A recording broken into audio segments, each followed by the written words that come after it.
The farm goes to your brother. It has always been that way.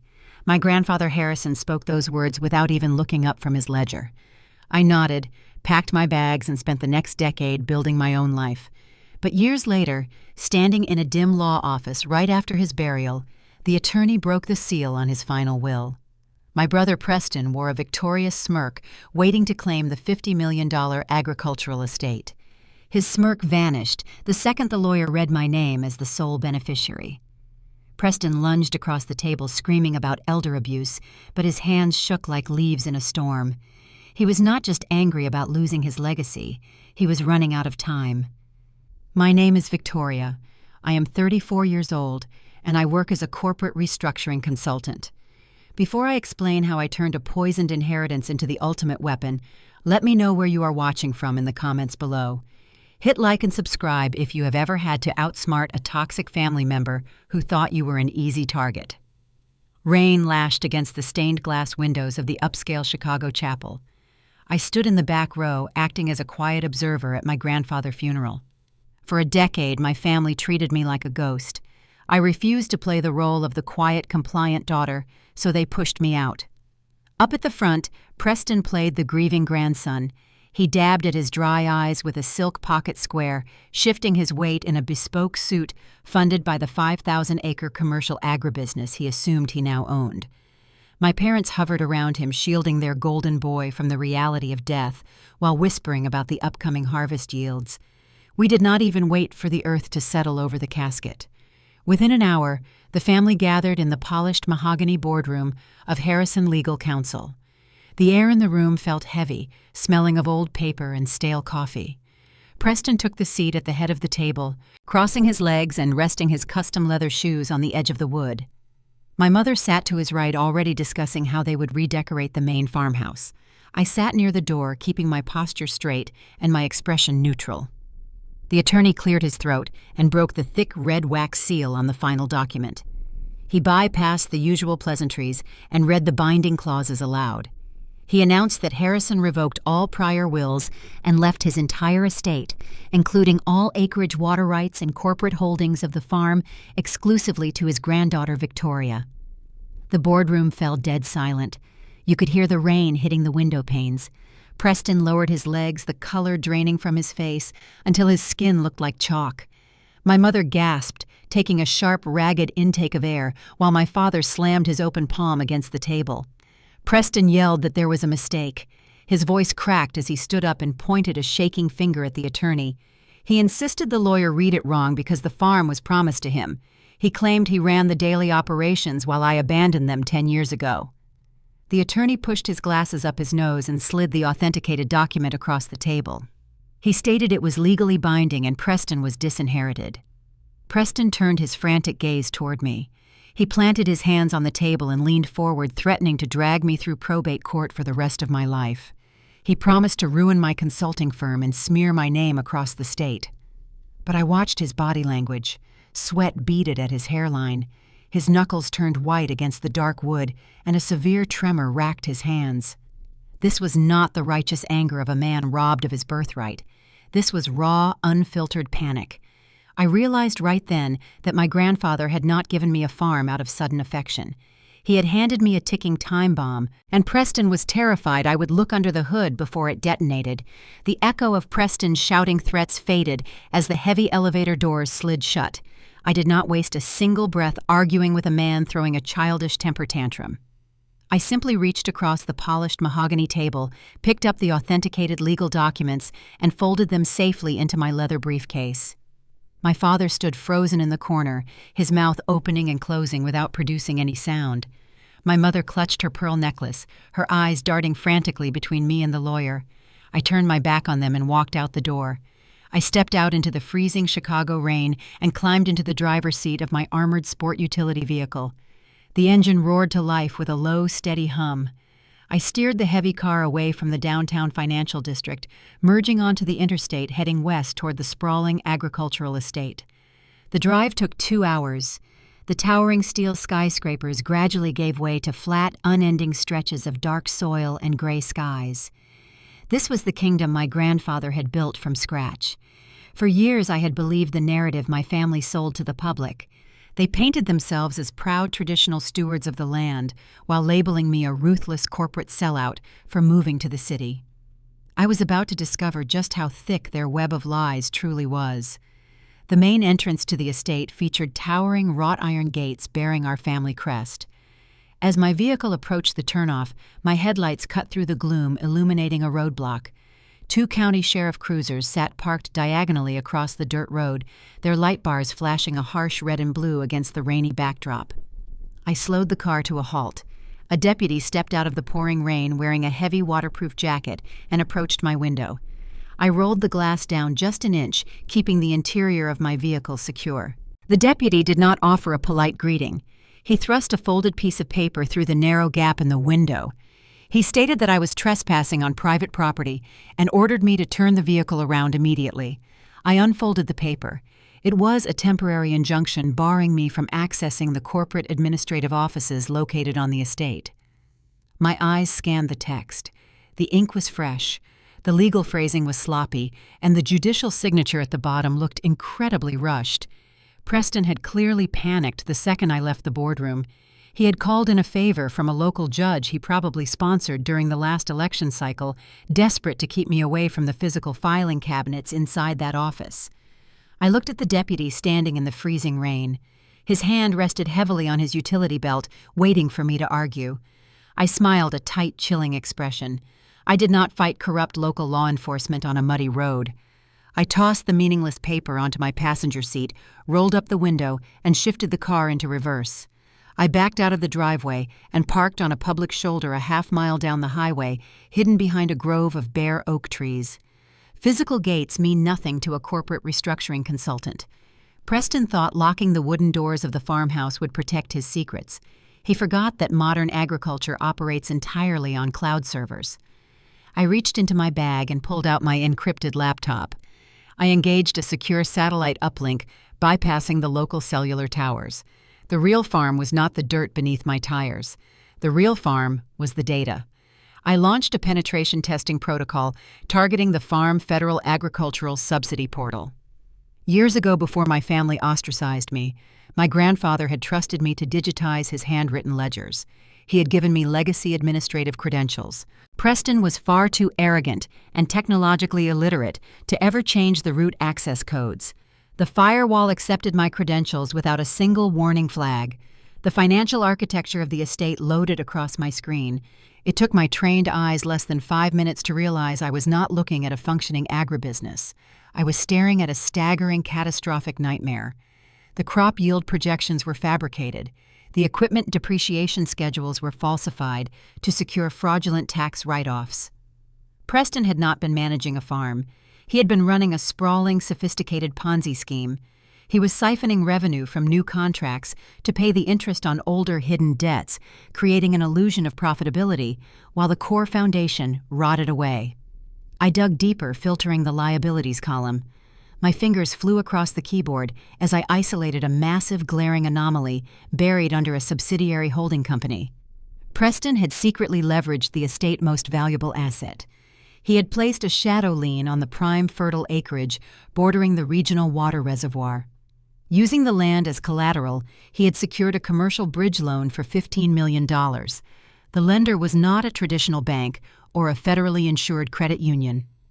The routing details traced back to an unregulated shadow lender operating out of a post office box in Nevada. This was hard money provided by predators who preyed on desperate men. The terms of the loan were terrifying. The interest rates were designed to choke the borrower, bleeding them dry month by month. I opened the loan covenant document, scanning the fine print. A specific clause jumped off the screen, making the pieces of Preston boardroom meltdown fall perfectly into place. The shadow lender had embedded a strict proof of ownership contingency.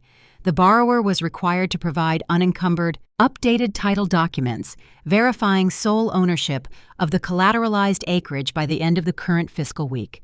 The deadline was Friday at midnight. If the deed transferred to anyone else, or if the probate court flagged a dispute over the inheritance, the loan would trigger an automatic default. The shadow lender would not wait for a courtroom battle. They would initiate an immediate, ruthless asset seizure, stripping the prime land away from the estate. Preston had attended that funeral expecting the will to read his name.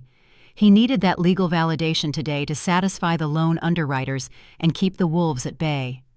My grandfather leaving the estate to me had just triggered his imminent financial execution. The loan explained his terror, but it did not explain the missing capital. $15 million is a staggering amount of liquidity. That kind of money leaves a deep, undeniable footprint. I opened the operational ledgers searching for the heavy machinery, the advanced irrigation systems, or the expanded land acquisitions that capital should have purchased. The equipment logs were empty. The vendor payout sheets showed zero corresponding investments. The $15 million had never touched the farm soil. I routed a trace on the outgoing wire transfers from the shadow loan disbursement. The money had bypassed the farm primary operating accounts. Instead, Preston had funneled the cash through a labyrinth of shell entities, bouncing the funds across state lines to obscure their origin.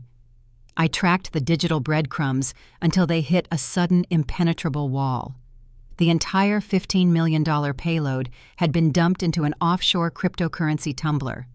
A tumbler is a specialized service designed to mix illicit funds with thousands of other transactions, scrambling the data and spitting the money out into untraceable digital wallets.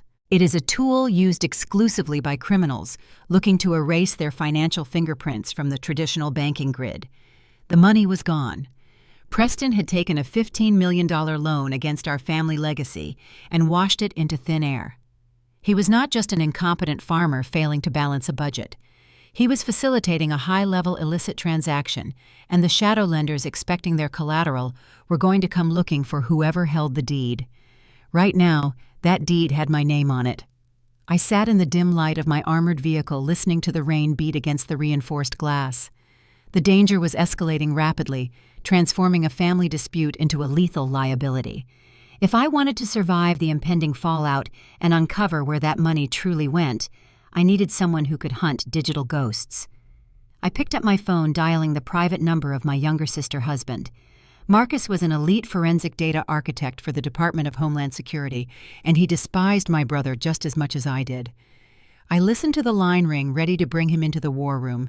The line clicked open on the second ring. I did not offer a greeting. I simply read the offshore routing sequence aloud into the receiver. On the other end, Marcus exhaled a slow, sharp breath. He did not ask how I got those numbers, or why I was calling him from a vehicle parked on a muddy shoulder in the pouring rain. Marcus operated in the realm of federal cybersecurity, where asking unnecessary questions wasted valuable time. As a senior data architect, contracting for the Department of Homeland Security, his mind processed threats with lethal efficiency. My sister had married Marcus 5 years ago, much to the quiet racist dismay of my parents. They masked their prejudice behind polite country club smiles, whispering that an African-American tech specialist did not fit their aristocratic agricultural pedigree. Marcus saw right through their fragile, elitist facade from day one. He despised my family's superficial empire, which made him the perfect, unbiased ally for the war I was about to wage. "Bring it to the penthouse," Marcus instructed, his voice a low, steady rumble over the car's speakers. "I will have the decryption rigs running by the time you clear the lobby. Do not access any other portals on that network. If whoever set up that tumbler is monitoring the traffic, we need to blind them before they realize you found the back door." I shifted the vehicle into drive, leaving the rain-swept estate behind. The drive back to downtown Chicago felt entirely different than the morning commute. The grief over my grandfather passing had been surgically extracted, replaced by a cold, calculating drive to survive. Preston had not just locked me out of a farm. He had pushed me onto a financial minefield, and the timer was already ticking. My penthouse occupied the top floor of a high-rise overlooking the Chicago River. The space was a fortress of glass, steel, and polished concrete, designed for isolating myself from the very family dynamics I was now forced to dismantle. When the private elevator doors parted, Marcus was already waiting in my living room. He had transformed the dining table into a tactical command center. 3 high-resolution monitors glowed in the dim light cables, snaking across the expensive stone surface, connecting to a heavy, ruggedized server tower he used for classified federal operations. He handed me a cup of black coffee without a word. I placed my encrypted laptop next to his setup, plugging in the data transfer bridge. "Your brother is an arrogant fool," Marcus murmured, his eyes tracking lines of code cascading across his primary screen. He tries to play the sophisticated wealth manager, but his digital footprint looks like a teenager trying to hide a stolen credit card. He used a commercial-grade firewall to protect the subsidiary holding accounts. It is basically a padlock on a screen door. Marcus deployed a proprietary decryption algorithm, a sophisticated piece of software he utilized to track international money laundering syndicates.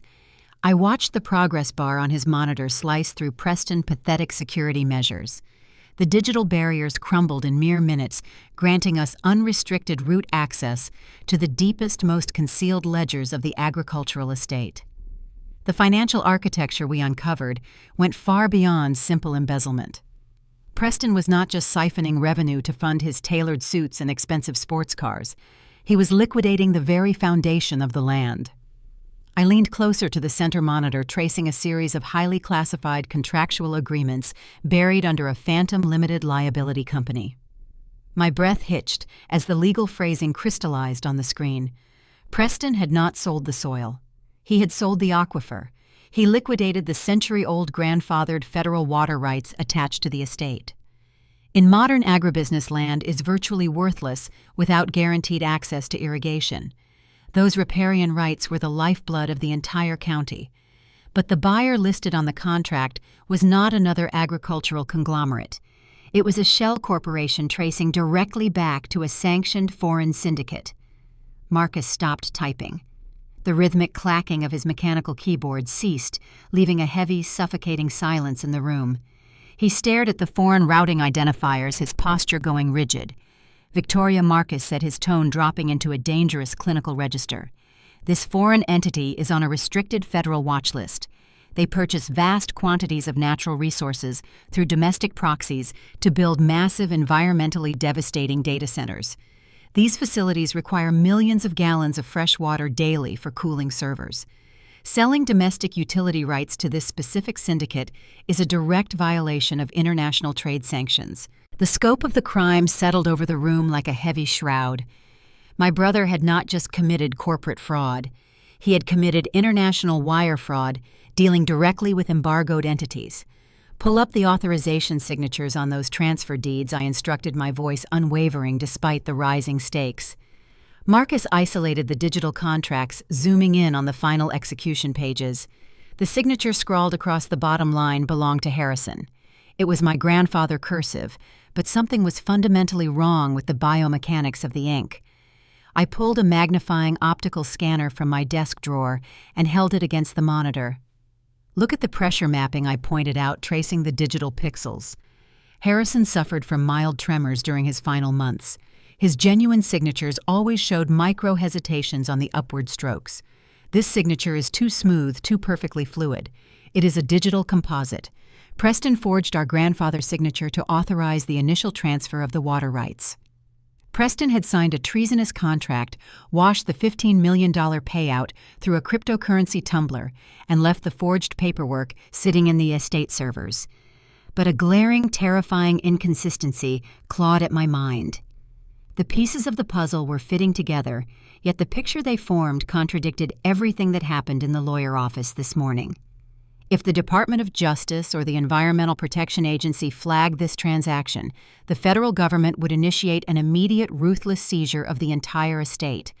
They would confiscate the land, freeze the corporate accounts, and arrest whoever held the physical deed for facilitating transactions with a sanctioned syndicate. I stepped back from the monitors, staring out the floor-to-ceiling windows at the sprawling city lights below. The memory of the will reading replayed in my mind, the shock on my parents' faces. Preston screaming about elder abuse, the way his hands had shaken violently against the mahogany table. My grandfather did not change the will to bless me with a sprawling agricultural empire. Harrison had been slipping into cognitive decline, making him highly susceptible to manipulation. Preston had orchestrated the entire inheritance. "Marcus," I said, turning back to the war room table. "My brother did not lose his temper this morning because he was disinherited. He lost his temper because I took the legal documents and walked out of the room before signing the formal acceptance of the estate liabilities." Marcus frowned, his analytical mind catching up to my realization. You think he wanted you to inherit the farm. He needed me to inherit it. I confirmed the icy truth, hardening my resolve. Preston knows the federal agents are eventually going to trace that cryptocurrency tumbler back to the estate. He knows the Department of Justice will arrive with asset forfeiture warrants.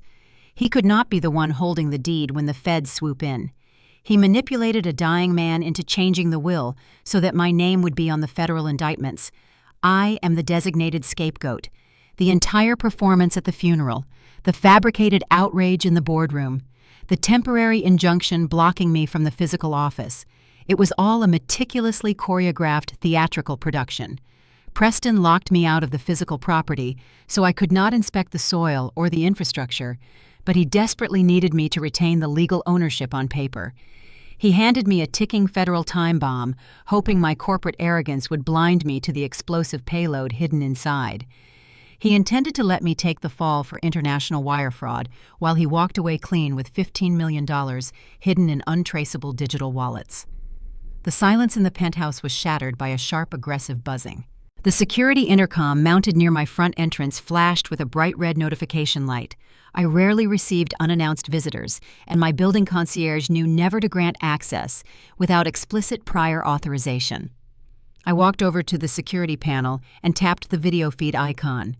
The high-definition camera positioned in the ground floor lobby displayed a woman standing impatiently near the concierge desk. She wore a pristine white cashmere coat, tapping a designer stiletto against the polished marble floor. Her posture radiated venomous superiority. It was Elise, Preston's wife.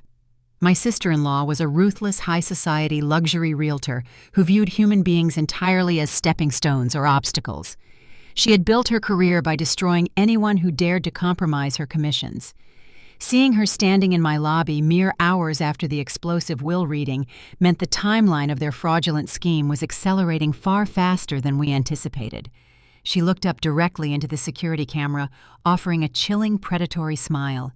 She held a thick manila folder pressed tightly against her chest. She had come to deliver the next phase of their trap, completely unaware that she was walking into a room with the two people who had just finished mapping her husband's grave. The polished metal elevator doors closed, cutting off the sight of Elise and her smug, designer-wrapped posture. I did not waste time relishing the small victory of kicking my sister-in-law out of the penthouse. Before the elevator even cleared the floor, I turned back toward the dining table. Marcus was already locked onto his monitors. During the brief encounter in my living room, the high-definition security cameras mounted in the ceiling had captured every detail of the manila folder Elise carelessly clutched to her chest. She thought she was wielding intimidation. She had actually delivered the exact roadmap we needed. Marcus zoomed in on the frozen video frame. The image enhanced, sharpening the pixelated edge of the document protruding from her folder. It was a formal government filing bearing the unmistakable insignia of the Environmental Protection Agency. A specific 12-digit tracking string sat stamped across the top right corner. "Read it to me," Marcus instructed, his fingers hovering over his mechanical keyboard. I recited the alphanumeric sequence. Marcus did not use standard public inquiry channels. Operating under his Department of Homeland Security contractor clearance, he bypassed the civilian-facing portals and tunneled straight into the restricted back end of the Regional Environmental Database. The interface loaded, stripping away the public relations fluff and diving into raw federal compliance logs. We expected to find standard soil variance requests or basic commercial rezoning applications. What materialized on the screen instead made the temperature in the room plummet. The monitor flooded with critical violation alerts. Flashing red indicators bordered the digital file attached to my family estate. This was not a pending application.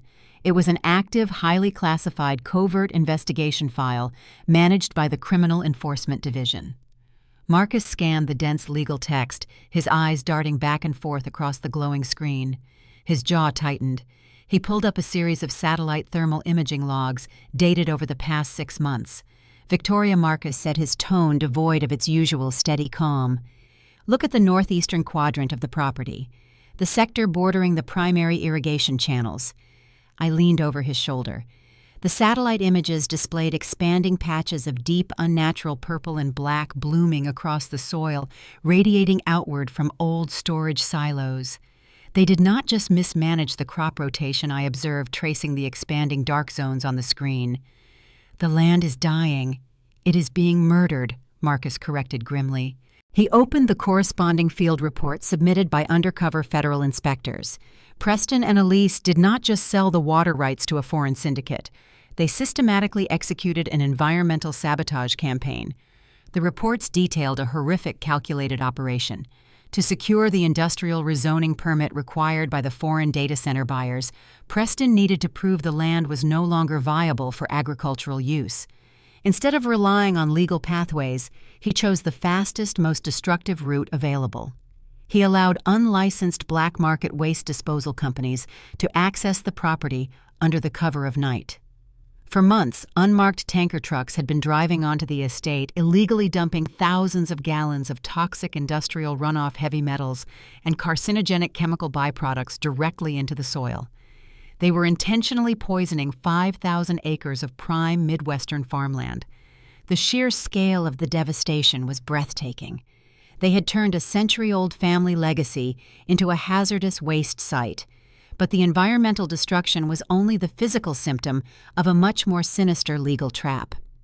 I read the penalty assessment parameters outlined at the bottom of the federal file. The Environmental Protection Agency does not issue simple citations for intentional toxic dumping of this magnitude. They categorize it as environmental terrorism. The projected federal fines for the soil remediation and watershed contamination exceeded $50 million. Furthermore, the statutes carried mandatory minimum prison sentences for the individuals holding legal ownership of the contaminated property. The air left my lungs. The entire jigsaw puzzle snapped together, revealing an image of betrayal so profound it defied human decency. My parents pretending to be outraged at the funeral, Preston screaming and slamming his hands on the boardroom table, Elise showing up at my apartment offering a pathetic bribe while holding an environmental permit. It was all a meticulously choreographed stage play. They never intended for Preston to keep the farm. When the foreign syndicate demanded the industrial rezoning and the illegal dumping began, Preston realized the federal government would eventually detect the chemical spike. He knew the Criminal Investigation Division was circling. He needed a shield. He needed someone else standing on the explosive device when the timer reached 0. They orchestrated the updated will. They manipulated my grandfather into transferring the entire estate, along with its catastrophic liabilities, exclusively into my name. They wanted me to fight for the deed. They wanted my stubborn pride to push me into probate court, so I would legally claim the poisoned land. If I retained ownership, the Department of Justice would knock on my door. They would seize my consulting firm, freeze my personal assets to cover the $50 million cleanup fines, and put me in handcuffs for orchestrating an ecological disaster. My own mother and father sat in a boardroom playing the role of grieving betrayed parents, knowing they were actively sending me to a federal penitentiary to save their golden boy. The betrayal was a physical weight pressing down on my shoulders. A weaker person would have collapsed. A normal sibling would have called a defense attorney, crying, begging for a way to surrender the inheritance and run far away from the fallout. I did not shed a single tear. I stared at the flashing red alerts on the monitor. The initial shock evaporated, replaced by a crystalline predatory clarity. They built a flawless guillotine. They tied the rope, sharpened the blade, and placed my neck on the block. But they made one fatal miscalculation. They assumed I would play the role of the oblivious victim. They assumed I would either fight to keep a poisoned prize or run away in terror. I looked at Marcus. He was watching me, waiting for the inevitable panic, waiting for me to draft a legal renunciation of the property. Instead, a slow, chilling smile touched the corners of my lips. "We are not running away, Marcus," I stated, my voice echoing with icy precision, "and I am not going to dodge the trap." He raised an eyebrow, questioning my sanity. "The feds are preparing asset seizure warrants, Victoria. If your name stays on that deed, you absorb the blast." "I am not going to absorb the blast," I replied, turning away from the screens and walking toward the floor-to-ceiling windows. "I am going to reverse the polarity of the explosion. I just need to find the detonator." My mind raced back through the years of silence and estrangement. I thought about my grandfather. Harrison was stubborn, traditional, and often harsh, but he was not a fool. The forged signature on the water rights transfer proved Preston was manipulating documents behind his back. But if Harrison knew he was dying, and he knew Preston was rotting the estate from the inside out, the old man would never just roll over and let his legacy turn to ash without a contingency plan. I remembered a specific afternoon years ago, standing in the dusty archives of the main farmhouse. Harrison had looked at me, his eyes sharp and unyielding, and whispered a cryptic phrase about a safety net secured beneath the floorboards. I turned back to Marcus, the strategy fully formed in my mind. Keep monitoring the offshore routing tables, I instructed, grabbing my keys and a dark wool coat. Do not let Elise or Preston know we breached the environmental database. Let them think I am terrified of the media smear campaign. Where are you going? Marcus asked, his hands returning to the keyboard. I am going to the financial district, I replied, opening the heavy front door of my penthouse. My grandfather left me a poisoned farm to distract the vultures. Now I need to go find the real inheritance. The drive to the financial district was a masterclass in psychological compartmentalization. I navigated the armored SUV through the slick, rain-washed streets of downtown Chicago, pushing the horrifying reality of my parents' betrayal into a sealed mental vault. I needed absolute focus. Preston and Elise had weaponized a $50 million environmental disaster against me. Surviving was no longer an option. Eradication was the only acceptable outcome. I bypassed the towering glass skyscrapers housing the city prominent legal firms. I did not need a corporate attorney right now. I needed the shadow economy of generational wealth. I pulled up to a discreet, unmarked stone building nestled between two historical landmarks. There were no flashy logos or welcoming receptionists. This was an ultra-secure private depository, an institution utilized exclusively by individuals who understood that true power required absolute anonymity. I walked through the heavy brass doors, my heels clicking sharply against the imported marble floor.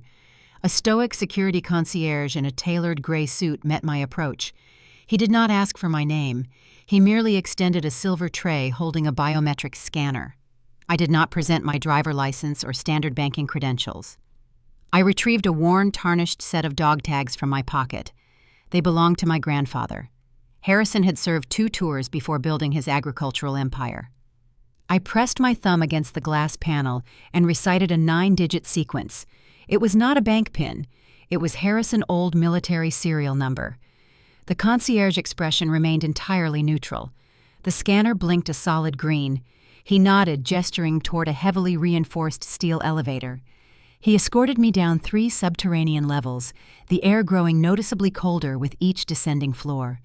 We arrived at a vault room that looked more like a nuclear bunker than a banking facility. The concierge unlocked a specific titanium safety deposit box, slid the heavy drawer onto a rolling cart, and retreated, leaving me in absolute isolation. I stood in the center of the silent room, staring at the scarred metal box.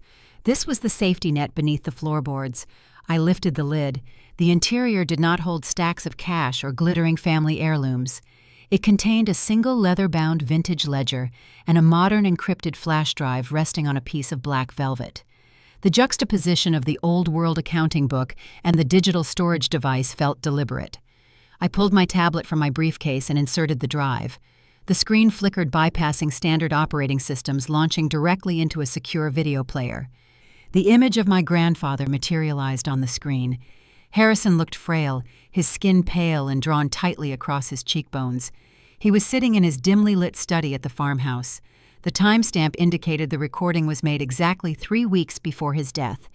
But the vacant, confused stare my family had paraded around the country club was entirely absent. His eyes burned with a fierce, uncompromising clarity.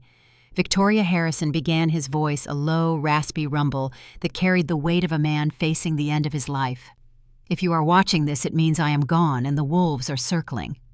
He leaned closer to the camera lens, the ambient shadows of the study highlighting the deep lines of exhaustion on his face. He did not waste time apologizing for the years of estrangement or the harsh words he had spoken in the past. He dealt entirely in facts. Your brother is a parasite, Harrison stated bluntly. I knew he was siphoning revenue to fund his pathetic country club lifestyle. I tolerated his petty theft because the soil was strong enough to absorb the loss. but I underestimated his greed. Harrison let out a heavy, ragged cough, recovering his breath before delivering the revelation that validated every single suspicion Marcus and I had uncovered. He brought the poison onto my land, Victoria. I found the dumping sites. I found the forged water rights contracts routing through those offshore accounts. He is trying to sell the soul of this estate to foreign vultures who want to pave over a century of blood and sweat. And your parents, my own son, chose to look the other way because Preston buys them expensive cars and funds their European vacations. My chest tightened as Harrison confirmed the depth of the rot. He had known. He had sat in his chair playing the role of a deteriorating old man while quietly gathering the evidence of his own family treason. If I confronted him publicly, Harrison continued, his voice dropping to a dangerous whisper, Preston would have declared me mentally incompetent. He had the doctors paid off. He had the lawyers in his pocket. He would have locked me in a facility and accelerated the destruction. I had to play the fool to buy myself enough time to build the weapon you need to stop him. Harrison reached off camera, pulling the exact leather-bound ledger I now held in my hands onto his lap. I told you once that girls do not inherit the farm. Harrison said, a bitter, ironic smile touching his lips. That was a lie to keep you safe from the crossfire. You were the only one smart enough to leave, the only one with the spine required to burn it all down if necessary. He tapped the ledger with a shaking finger. The farm is dead, Victoria. The soil is toxic, and the federal government is going to seize the acreage the moment they finalize their investigation. Preston manipulated me into changing the will. He wanted your name on the deed so you would catch the federal indictments. I signed the paperwork granting his wish. I gave you the poisoned land. He paused, letting the harsh reality settle. But I did not leave you unarmed. Harrison held up a secondary document to the camera lens. It bore the seal of a premier international financial institution. While Preston was busy burying chemicals in the dirt, I was liquidating the actual foundation of our wealth. The operational cash reserves, the generational investment portfolios, the untethered equity. I moved it all. I set up an irrevocable blind trust entirely under your name, shielded by corporate privacy laws that your brother could never pierce. The numbers he spoke next hit me with the force of a physical strike. $25 million in untraceable high-yield municipal bonds and offshore liquidity, Harrison revealed. Preston thinks the estate value is tied to the dirt. He has absolutely no idea the real money left the country months ago. You have the financial war chest required to outmaneuver the foreign syndicate, crush the shadow lenders, and watch your brother drown in the toxic mess he created. Harrison leaned back in his chair, his breathing growing visibly labored. The fierce light in his eyes softened, replaced by a quiet, resolute finality. Do not fight for the dirt, Victoria. Let him have the farm. Let him choke on the ashes. Use the trust to build your own empire. The video feed cut to black. I sat in the freezing vault, the silence ringing in my ears. The betrayal perpetrated by my parents and brother was immense, but the strategic brilliance of my grandfather's final act eclipsed it entirely. He had played the ultimate long game. He had allowed Preston to believe he was an apex predator while secretly arming me with the exact financial arsenal needed to execute a flawless, devastating counteroffensive. I opened the vintage ledger. The pages contained the complex routing numbers, access keys, and proxy identities required to command the $25 million blind trust. I was no longer a victim staring down a $50 million federal penalty. I was a corporate titan possessing unlimited, untraceable liquidity. I slid the flash drive and the ledger into my briefcase, the lock snapping shut with a crisp, definitive sound. The fear of federal prison vanished, replaced by an intoxicating surge of adrenaline. Preston and Elise thought they had cornered me into accepting a poisoned inheritance. They thought I would scramble desperately to defend my name in a courtroom. I had a much better idea. I pulled out my phone and checked my encrypted messages. Marcus had sent a brief, urgent alert. Elise unleashed the smear campaign. Local media is running with it. Check the news. I navigated to the primary regional news outlet. My face was splashed across the digital front page.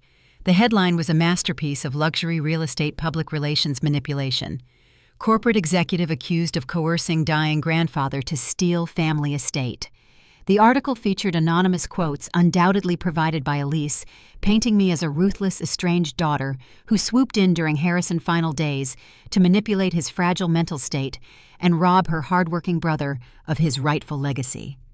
My parents had even provided a joint statement expressing their profound heartbreak over my greedy actions. They were turning up the social pressure, trying to panic me into an emotional reaction. They wanted me to fight back loudly so they could point to my aggression as proof of my instability. I locked my phone and walked out of the vault. The path forward was brilliantly clear. If they wanted me to be the broken, defeated daughter crumbling under public scrutiny, I would give them exactly the performance they demanded. I would surrender the poisoned farm back to the golden boy, wrapping the federal time bomb in a neat, legally binding bow, and I would make sure he smiled while he signed his own death warrant. The doors of my penthouse elevator opened to a symphony of electronic chaos. Every device in my living room was vibrating, chiming, or flashing. My personal cell phone, my encrypted corporate tablet, and my secure work line were completely overwhelmed by an incoming barrage of notifications. I set my briefcase down on the marble console table, placing the $25 million ledger safely inside my biometric wall safe. I poured myself a glass of cold water and walked over to the bank of screens Marcus had left running. Elise had not just leaked a few rumors to the press. She had orchestrated a full-scale media blitz. The regional news channels were broadcasting interviews with anonymous family friends who claimed I had always been a jealous, vindictive child. The social media feeds of the local country club Elite were saturated with posts condemning my supposed cruelty. Elise had utilized her vast network of luxury real estate clients and local politicians to amplify the narrative. I was no longer just an estranged sister. I was a corporate predator who had swooped into a deathbed scenario to rob a hard-working agricultural family of their century-old legacy. I picked up my corporate phone. The screen displayed 5 missed calls from the senior managing partners at my consulting firm. I tapped the voicemail icon and listened to the crisp, apologetic voice of the firm chief executive officer. Victoria, the message began stripped of any usual professional warmth. The board convened an emergency session regarding the escalating media situation surrounding your grandfather estate.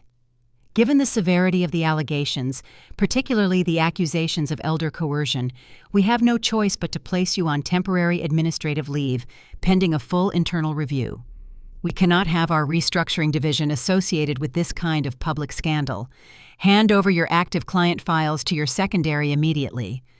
I deleted the message without a second thought. They were reacting exactly as a terrified corporate entity should when faced with potential public relations damage. Elise had banked on this outcome. She knew that threatening my professional reputation was the most effective way to force my hand. She assumed my career was my only source of power and income. She did not know I had just locked a $25 million blind trust inside my wall safe.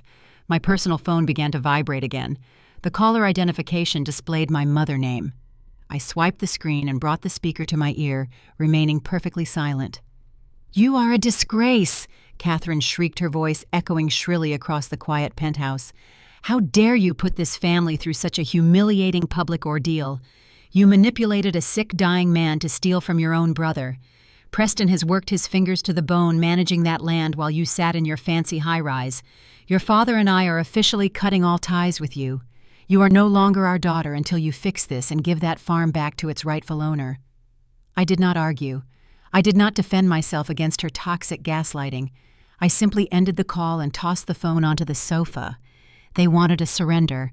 They wanted to watch me break under the crushing weight of public humiliation and professional ruin. They expected me to call them crying and begging for a way to stop the media assault. I sat down at the war room table and pulled up the contact information for Preston lead attorney, a slick, aggressive litigator named Vance, who specialized in intimidating vulnerable clients into unfavorable settlements. I needed to deliver a performance worthy of an Academy Award. I took a deep breath, deliberately shallowing my respiration to mimic the physical symptoms of a panic attack.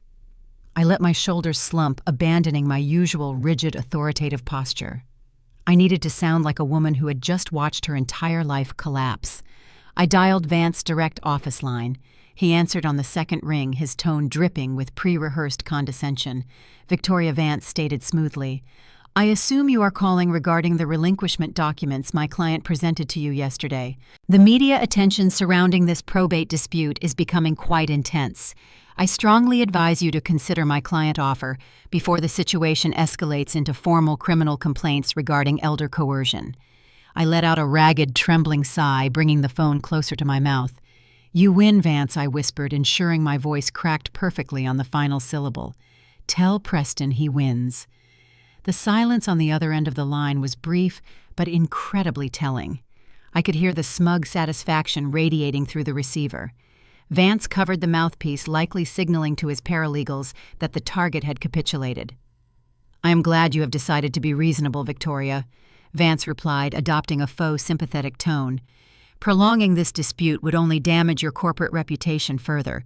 We can execute the transfer quietly via electronic signatures this afternoon." "No," I interrupted, injecting a note of frantic desperation into my voice. "Not quietly.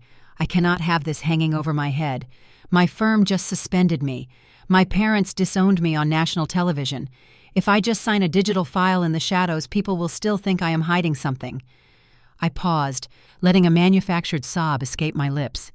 "I want a formal publicized meeting. I want to sign the relinquishment of deed in front of everyone. I want my parents there. I want Preston and Elise there. I need them to see that I am surrendering the estate and assuming zero responsibility for its corporate holding liabilities. I want to clear my conscience and walk away from this family forever." Vance hesitated, processing the unusual demand. Lawyers inherently distrust public spectacles involving high-value asset transfers. But Preston arrogance was the overriding variable in this equation. I knew my brother. He did not just want the land back.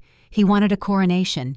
He wanted to watch me physically bow down and hand him the crown in front of an audience. "I will consult with my client," Vance said cautiously. "But I am certain Preston will accommodate a formal signing if it expedites the transfer of the deed back into his name." "Make it happen today," I urged, playing the terrified victim eager to escape. "Tell him I will meet him at your firm boardroom at 4 o'clock. Have the transfer documents ready." I hung up the phone and leaned back in my chair. The performance was exhausting, but the results were instantaneous. Within 20 minutes, Vance emailed a formal calendar invitation confirming the meeting. Preston had swallowed the bait whole. He was so blinded by his own greed and his desperate need to secure the deed before his $15 million shadow loan defaulted. At midnight, he completely failed to analyze the mechanics of my surrender. He saw a broken sister handing over a $40 million asset. He did not see the $50 million Environmental Protection Agency penalty attached to the soil.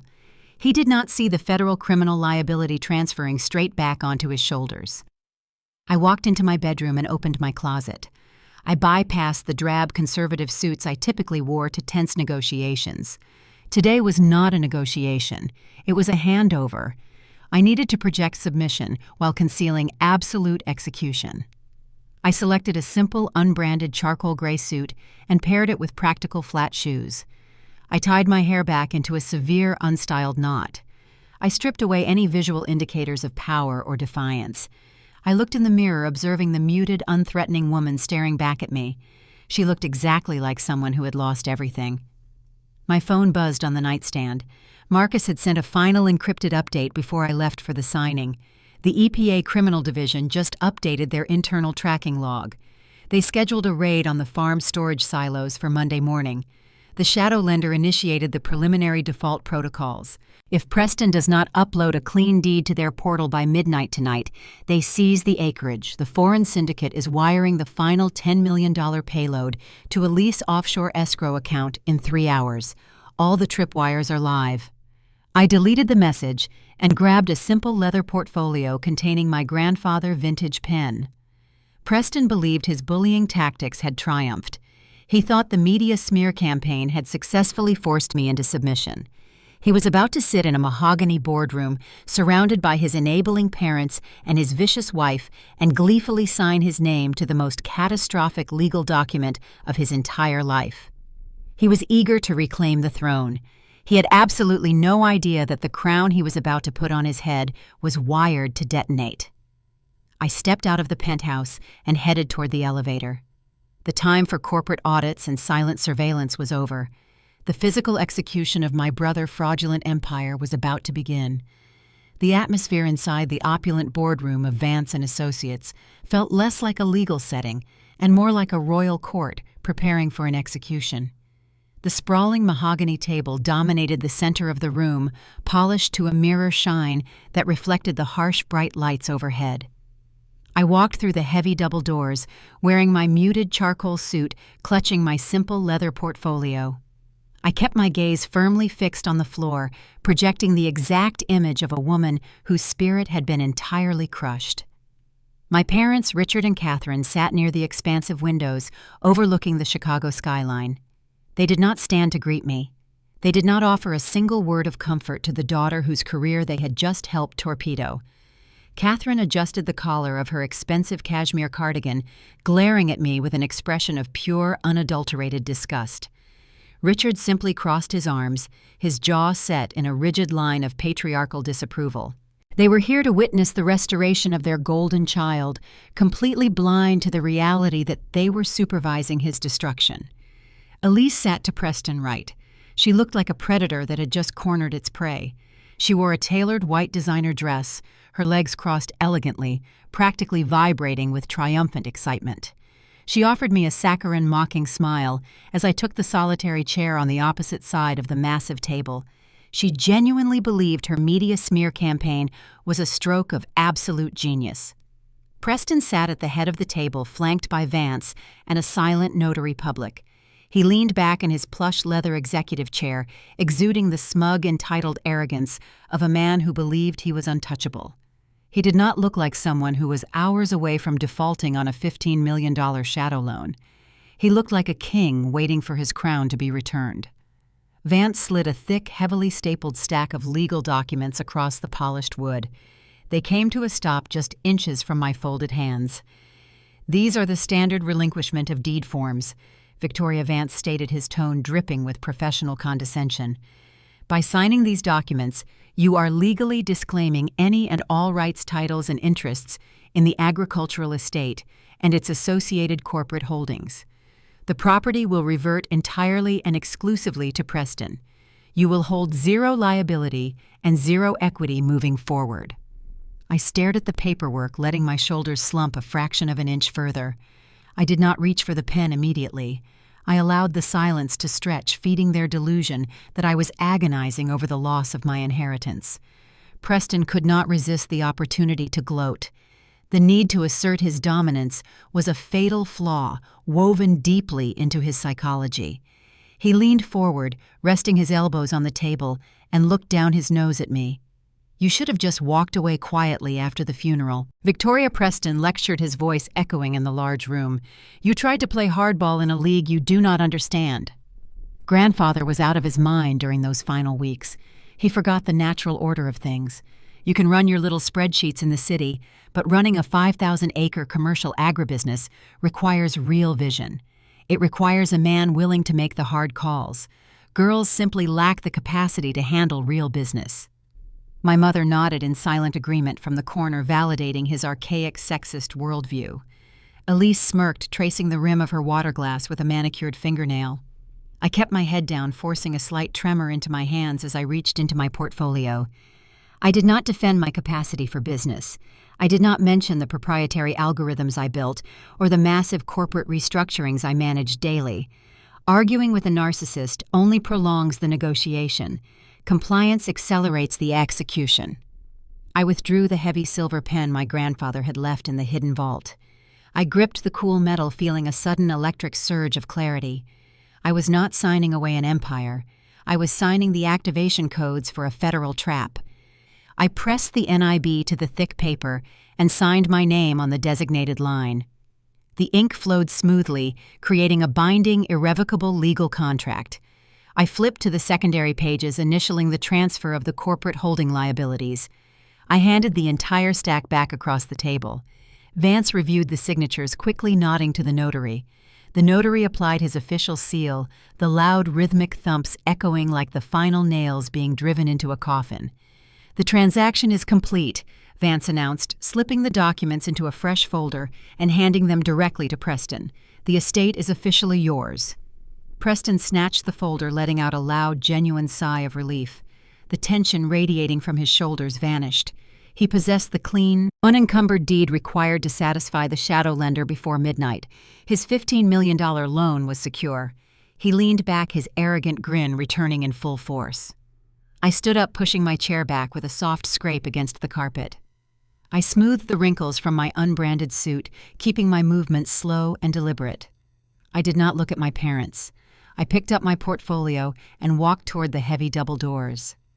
"Have a nice drive back to your miserable, lonely life." Victoria Preston called out, his voice filled with cruel, triumphant laughter.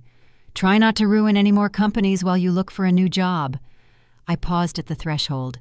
My hand rested on the cool brass door handle.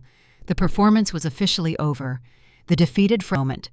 I slowly turned my head, looking back over my shoulder.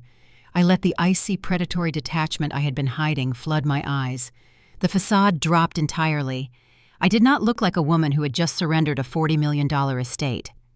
I looked like a corporate auditor staring at a fatally flawed ledger. The shift in my demeanor was so stark, so sudden, that the laughter died in Preston's throat.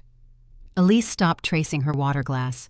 The smug satisfaction in the room evaporated, replaced by a sudden chilling uncertainty. They saw the apex predator they had unknowingly invited to the table. "Enjoy the harvest, Preston." I whispered, my voice a lethal, perfectly modulated hum. I pushed the heavy door open and walked out, letting it click firmly shut behind me. As I rode the elevator down to the lobby, I pulled out my secure phone.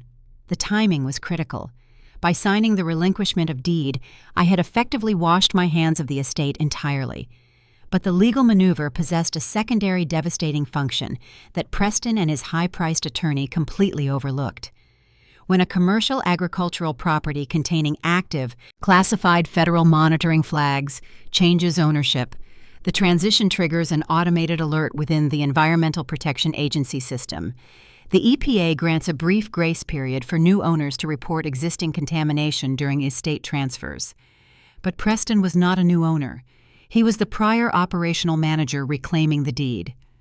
The moment the notary uploaded the transfer documents to the county clerk database, the EPA federal monitoring system registered the change of ownership. The grace period for the toxic dumping investigation was officially dead. The Criminal Enforcement Division no longer needed to wait for probate court to settle the title dispute. The target was firmly locked, and his name was the only one on the paperwork. I stepped out into the bustling Chicago street, inhaling the sharp, cold air. Preston had his deed. He was undoubtedly rushing to upload the documents to his shadow lender portal, feeling like the smartest man in the city. He was entirely oblivious to the fact that while he secured his illegal loan, his wife was busy managing the foreign syndicate payload. My phone vibrated in my hand. It was an encrypted alert from Marcus. The notification glowed brightly against the dark screen, confirming the next phase of the operation was already in motion.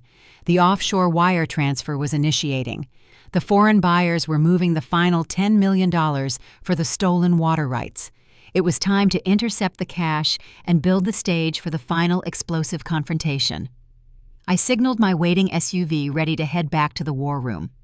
Preston thought the battle was over. The federal raid was just getting started. The armored SUV glided to a halt in the secure underground parking garage of my high-rise. I did not wait for the driver to open my door. I stepped out, moving with urgent, calculated precision toward the private elevator. The adrenaline from the boardroom performance had settled into a sharp, sustained focus. I had handed Preston the detonator. Now I needed to ensure the blast radius engulfed his entire operation. When the elevator doors opened into my penthouse, the atmosphere in the war room had noticeably shifted. The low hum of Marcus' cooling fans had elevated to a high-pitched whine. His 3 monitors displayed rapid, cascading streams of encrypted data traffic. Marcus sat leaning intensely forward, his fingers resting lightly on the keyboard, watching the digital web he had woven. He initiated the transfer sequence, Marcus announced, not taking his eyes off the center screen. The moment Preston uploaded the notarized deed to his shadow lender, he sent the confirmation key to the foreign syndicate. The international buyers are moving the remaining $10 million for the water rights. I walked over, setting my briefcase down on the marble console, and stood behind his chair. "Where is the payload?" directed Elise Luxury Brokerage, Marcus replied, pulling up a secondary window displaying complex offshore routing protocols. She set up a commercial escrow account in the Cayman Islands. They planned to wash the $10 million through fake real estate acquisitions before funneling it back into Preston domestic accounts to cover the operational bleeding at the farm. It is a standard layering technique, but she is using highly vulnerable commercial banking channels. Elise believed her real estate license provided an impenetrable shield of legitimacy. She thought moving money through a licensed brokerage would automatically legitimize the illicit funds. She fundamentally misunderstood the sophistication of the federal entities monitoring sanctioned foreign syndicates. "We cannot let that money clear her offshore account," I stated, analyzing the routing path. "If she secures the capital, they might have enough liquidity to flee the jurisdiction before the Environmental Protection Agency finishes building the toxic dumping indictment." Marcus let out a low, predatory chuckle. "I am not going to let it clear. I am going to steal it mid-flight." He brought up a complex command terminal. Using his Department of Homeland Security contractor clearance, Marcus possessed an intimate understanding of global financial infrastructure vulnerabilities. But to intercept a wire transfer of this magnitude, without triggering automatic banking safeguards, he needed vast, untraceable liquidity to manipulate the routing tables. I walked over to the biometric safe and retrieved the vintage ledger containing my grandfather's $25 million hidden war chest. I placed the ledger next to Marcus' keyboard. "Use the blind trust I authorized. Build the honeypot." Marcus nodded, his hands flying across the keys. Utilizing the immense liquid capital from the hidden trust, he constructed a flawless mirrored offshore holding account. He designed it to replicate the exact digital signature of a lease commercial escrow. Then came the surgical strike. Marcus did not hack the foreign syndicate. They possessed military-grade encryption. Instead, he targeted the weakest link in the chain, Elise luxury brokerage firm. Her company relied on standard commercial firewalls, prioritizing sleek marketing over robust cybersecurity. Marcus executed a border gateway protocol hijack. He subtly altered the BGP routing tables governing the network traffic of Elise brokerage. It was a highly sophisticated maneuver that essentially redirected the digital mail carrier. When the foreign syndicate authorized the massive wire transfer, their bank transmitted the data packet targeting Elise account number. But Marcus' manipulated routing tables caught the transmission mid-flight and seamlessly diverted the digital payload. I watched the progress bar on Marcus' monitor. The tension in the room was palpable. If the syndicate detected the diversion, they would cancel the wire and alert Preston. The screen flashed a brilliant, undeniable green. "Intercept successful," Marcus declared, leaning back in his chair and exhaling a long breath. The $10 million bypassed her Cayman account entirely. "Where did you park it?" I asked, studying the confirmation codes. Marcus smirked, tapping the screen. "It did not just drop into a random shell company. I routed the diverted funds directly into a federally flagged holding account. I specifically linked this account to the Department of Homeland Security terrorist financing watch list." The brilliance of the maneuver was staggering. Marcus had not simply stolen the money. He had weaponized it. The moment that $10 million landed in the flagged account, it triggered automated federal alarms across multiple intelligence agencies. The Department of Justice, Homeland Security, and the Treasury Department would instantly lock on to the transaction. They would trace the origin of the funds back to the sanctioned foreign syndicate, and they would trace the intended destination straight back to Elise luxury brokerage. By altering the routing tables, Marcus effectively handed the federal government undeniable proof that Preston and Elise were actively attempting to conduct massive financial transactions with an embargoed international entity. "Preston and Elise are completely oblivious," Marcus noted, pulling up a separate monitoring window tied to Elise corporate email server. "They just received an automated confirmation receipt from the syndicate stating the wire transfer was authorized and dispatched. They assume the money is clearing through the standard international holding periods. They think they are $10 million richer." I stared at the screen, a cold satisfaction settling deep in my chest. They possessed a poisoned farm, an impending default on a shadow loan, and a phantom $10 million that had just painted a federal target on their backs. They were sitting on a mountain of high explosives, entirely convinced it was a pile of gold. My corporate phone buzzed, vibrating against the smooth surface of the dining table. It was not another harassing message from my mother or a fake concerned text from a distant relative. It was a calendar invitation forwarded by a former colleague at my consulting firm. I opened the notification. The subject line read, "Estate Gala and Commercial Rezoning Announcement." I read the details, my eyes narrowing. Preston and Elise were not wasting a single minute. Armed with the relinquished deed and the false confirmation of the offshore wire transfer, they were organizing a massive, ostentatious charity gala at the farm. The event was scheduled for Saturday night, just 48 hours away. "They are throwing a party," I murmured, handing the phone to Marcus. They invited the city political elite, local investors, and high society influencers. They intend to celebrate their victory, announce the commercial rezoning of the agricultural land, and officially partner with the foreign syndicate investors who are attending disguised as legitimate venture capitalists. Marcus read the invitation, shaking his head in disbelief. "They are throwing a party on top of a federal crime scene. The Environmental Protection Agency is literally drafting the raid warrants for the toxic silos right now. They need the public validation," I explained, understanding the deep pathological narcissism driving my family. "They need the country club elite to see them as visionary developers. They need to stand on a stage and prove they won." The gala presented the ultimate inescapable stage. Preston intended to use the event to solidify his new empire, completely unaware that his foundation was built on federal indictments. The foreign syndicate members would be present, eagerly waiting for Preston to hand over the physical deeds to the water rights in exchange for the $10 million they believed had safely cleared escrow. "We need to ensure the guest of honor arrives on time," I said, turning away from the monitors. Marcus, synchronize the EPA Criminal Division raid schedule with the Department of Homeland Security wire fraud alerts. Make sure the federal agencies realize the targets are hosting a public gathering on Saturday night. Marcus nodded his fingers, returning to the keyboard. "I will tip the field offices anonymously. Once they realize the sanctioned foreign buyers are physically present at the estate, they will not wait for Monday morning. They will mobilize a joint tactical strike team to secure the individuals and the evidence simultaneously." The digital trap was fully operational. The financial interception was flawless.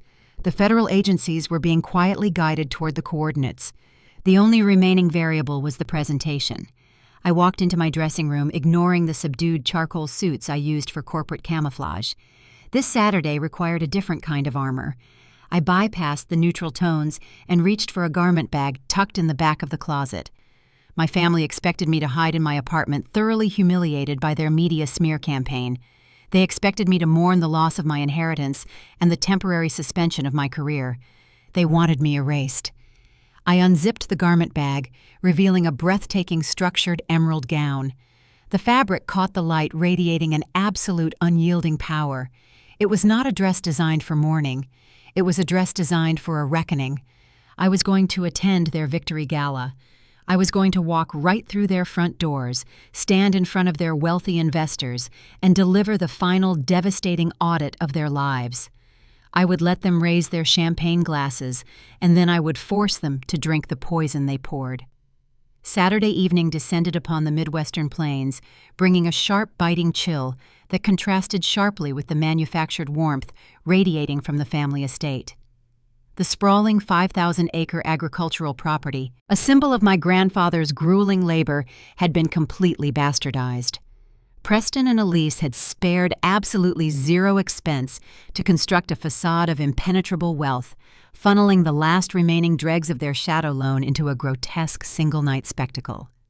As my armored SUV crested the final hill, the estate came into view. It looked less like a working farm and more like a high-society fortress. The main barn, a massive timber structure dating back decades, had been renovated into an opulent event space. The exterior was bathed in dramatic amber uplighting. Valet attendants in crisp uniforms sprinted back and forth along the circular gravel driveway, maneuvering a staggering fleet of exotic sports cars, customized luxury SUVs, and sleek imported sedans. This was the carriage house of the corrupt local investors and the easily bought political elite. I sat in the back of the SUV, the heavy tinted windows shielding me from the glaring event lights. The emerald silk of my structured gown pooled around my legs, the sharp architectural cut of the bodice reflecting the cold, calculated intent burning in my chest. I did not look like a disgraced daughter returning to beg for scraps. I looked like an executive arriving to liquidate a failing asset. Marcus sat beside me dressed in a flawless midnight blue tuxedo. He tapped the screen of his encrypted tablet, confirming the final deployment coordinates. The Environmental Protection Agency Criminal Investigation Division tactical units are holding position 3 miles down the county highway. Marcus murmured, his eyes tracking the digital map. The FBI white-collar strike team is moving into their secondary staging area. The perimeter will be locked in exactly 12 minutes. 12 minutes. That was my operational window. 12 minutes to walk into the lion's den, command the room, and deliver the evidence that would authorize the federal breach. The SUV slowed as we approached the primary entrance gates. 2 county sheriff cruisers were parked diagonally across the entrance, their light bars dark, but their presence serving as an unmistakable intimidation tactic. Preston had hired the exact same corrupt deputies who had enforced the fraudulent temporary injunction earlier in the week. They stood near the stone pillars wearing their uniforms while working off-duty private security details, arms crossed, projecting localized authority.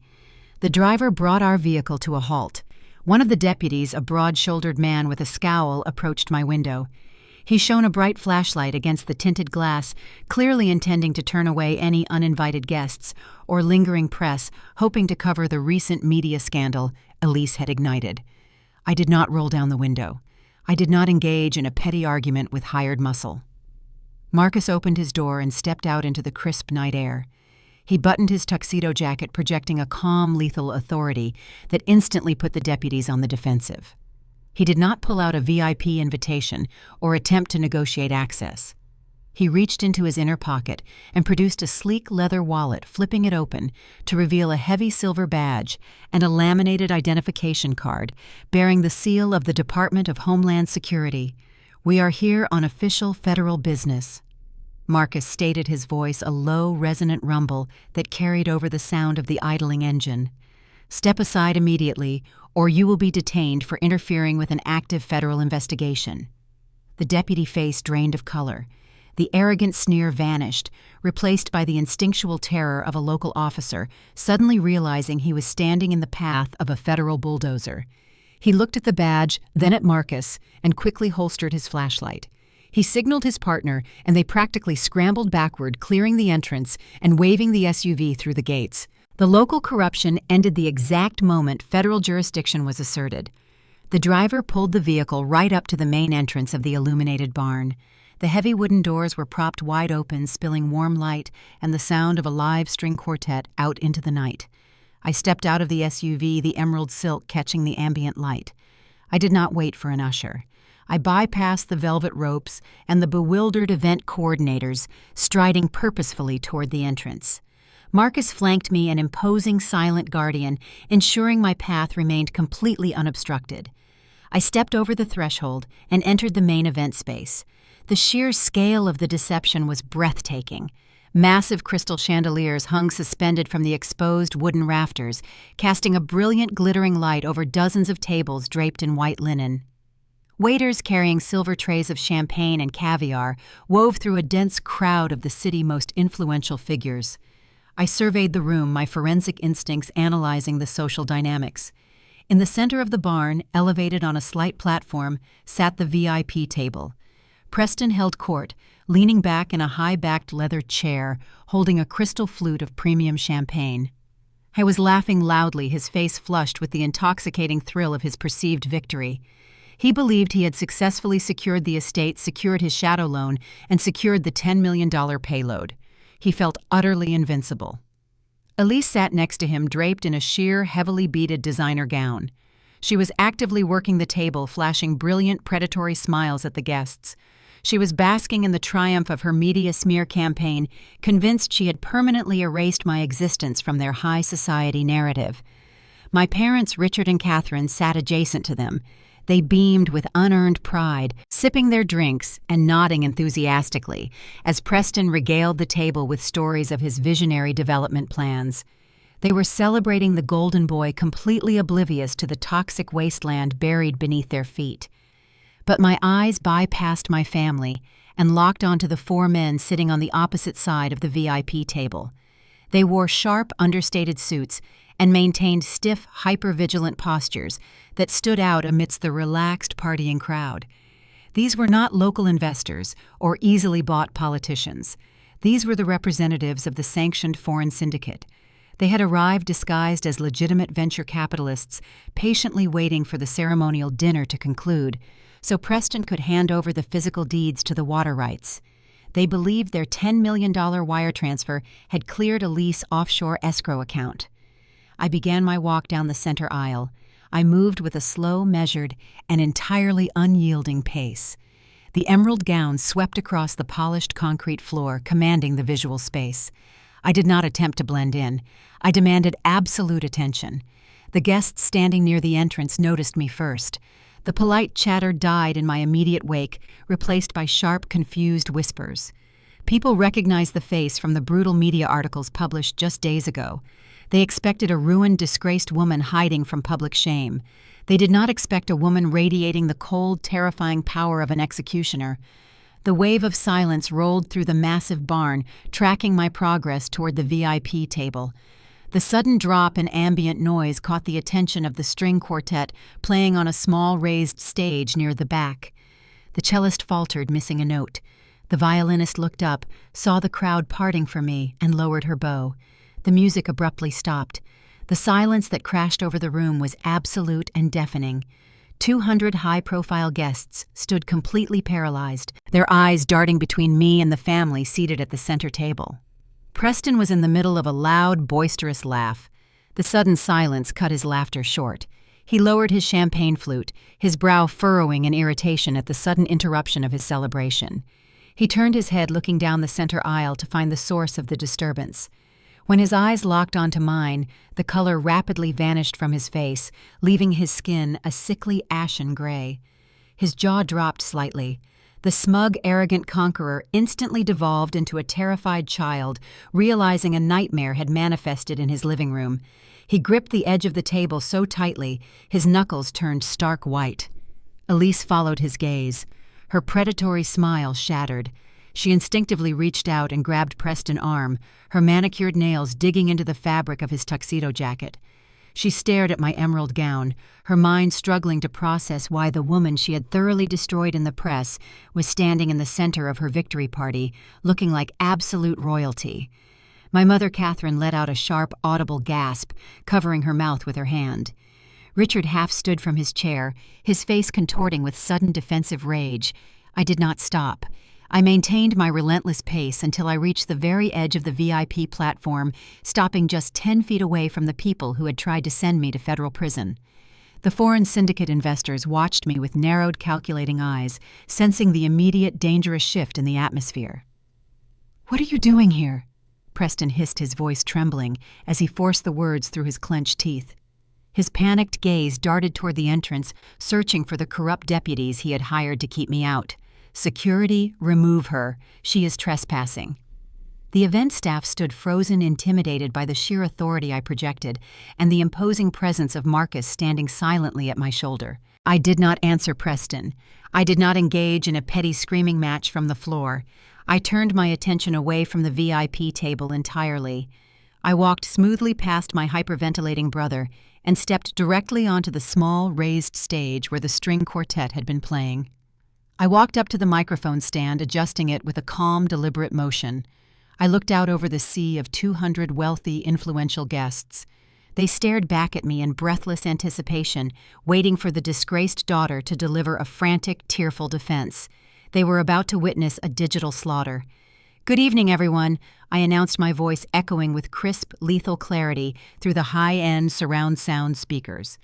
The acoustics of the renovated barn carried every syllable to the furthest corners of the room. "My brother invited you here tonight to celebrate the future of this historic estate. He promised you visionary development and lucrative returns." I paused, letting my gaze sweep across the faces of the local politicians who had expedited the rezoning permits for a cut of the profits. "Let us take a detailed look at what that future actually holds." I stepped back from the microphone, granting Marcus the floor. Marcus did not use a podium. He stood near the edge of the stage, pulling a sleek encrypted tablet from his jacket pocket. He did not need to physically connect to the venue audiovisual system. Using a localized Bluetooth override protocol, he hacked directly into the massive digital projection screens mounted behind the stage screens Preston had intended to use to display beautiful fabricated architectural renderings of his new industrial park. The screens flickered the holding image of the family crest, vanishing instantly. The trap was sprung, and the payload was about to be delivered in high definition. The massive digital screens spanning the back wall of the barn flared to life with a harsh, sterile white glow.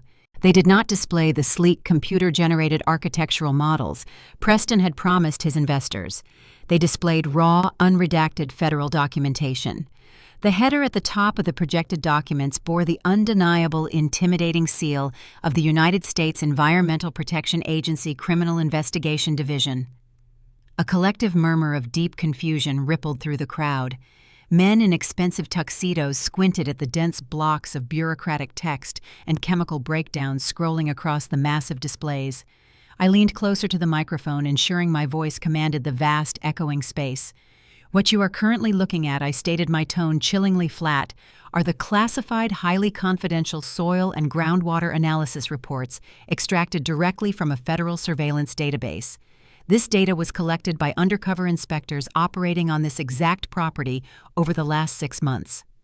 I gestured gracefully toward the screen as Marcus highlighted specific sections of the report in bright, alarming red. "Notice the designated impact zones." I continued translating the dense scientific data for the wealthy, panicked audience. "Preston and his lovely wife Elise did not invite you here tonight to celebrate agricultural innovation. They invited you to stand on top of a $50 million federal crime scene." Preston lunged forward, his knees hitting the edge of the VIP table, nearly knocking over a silver ice bucket. "Turn those screens off!" Preston bellowed, his voice cracking into a frantic, high-pitched shriek. He pointed a trembling finger at the audiovisual technician booth near the back of the room, completely unaware that Marcus had bypassed the entire physical console. "Shut it down." She hacked the system. "This is all fabricated garbage." I did not let his hysterical outburst derail the execution. I raised my voice, slicing through his panic with surgical precision. "In order to secure the rapid industrial rezoning permits required to sell this land," I explained to the captivated audience, "my brother needed to guarantee the soil was permanently stripped of its agricultural value. He needed the land dead. So he bypassed legal remediation protocols and partnered with black market waste disposal units." Marcus advanced the slide. The screen shifted from text documents to high-resolution thermal satellite imagery. The visual evidence was devastating. Huge expanding blooms of dark necrotic purple and black spread like a cancer outward from the old grain silos, seeping dangerously close to the local watershed. For the past several months, I narrated, making sure every politician in the room heard the full magnitude of the liability. Unlicensed tanker trucks have been illegally dumping thousands of gallons of toxic industrial runoff, heavy metals, and carcinogenic chemical byproducts directly into the soil beneath your expensive leather shoes. The reaction from the crowd was instantaneous and visceral. The polite confusion mutated into sheer, unadulterated horror. A prominent city councilman seated near the front row literally dropped his plate of hors d'oeuvres. The porcelain shattered, echoing the collapse of Preston political firewall. The councilman stared at the thermal maps, recognizing the proximity of the toxic plumes to the municipal water supply. He scrambled backward his chair, tipping over desperately, putting physical distance between himself and the man he had just been sharing a drink with. The wealthy investors, the men who had eagerly promised millions to fund the new data center development, began looking at each other in mounting terror. In the corporate world, environmental terrorism is a radioactive liability.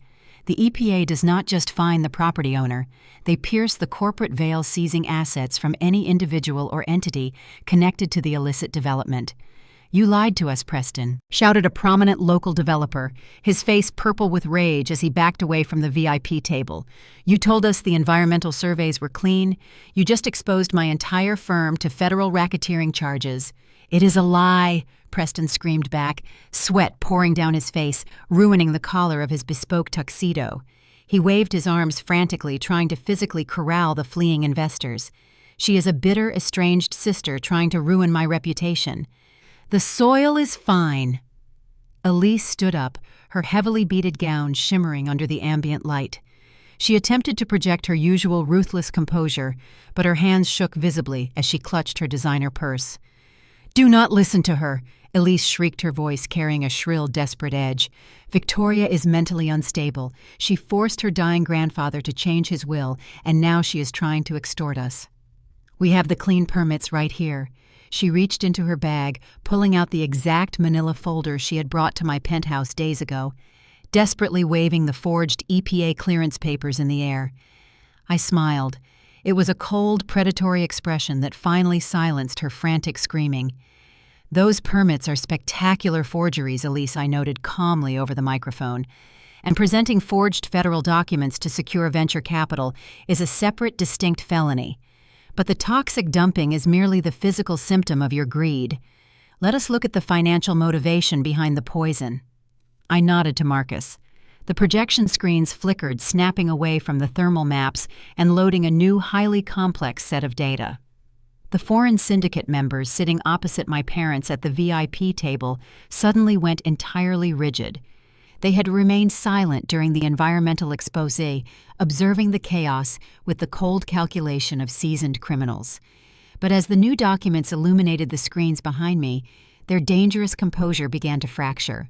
The screens displayed raw, unredacted international routing tables, SWIFT codes, and highly encrypted offshore account ledgers. "The soil contamination was just a prerequisite," I announced, directing my gaze squarely at the four men sitting with frozen, lethal expressions at the center table.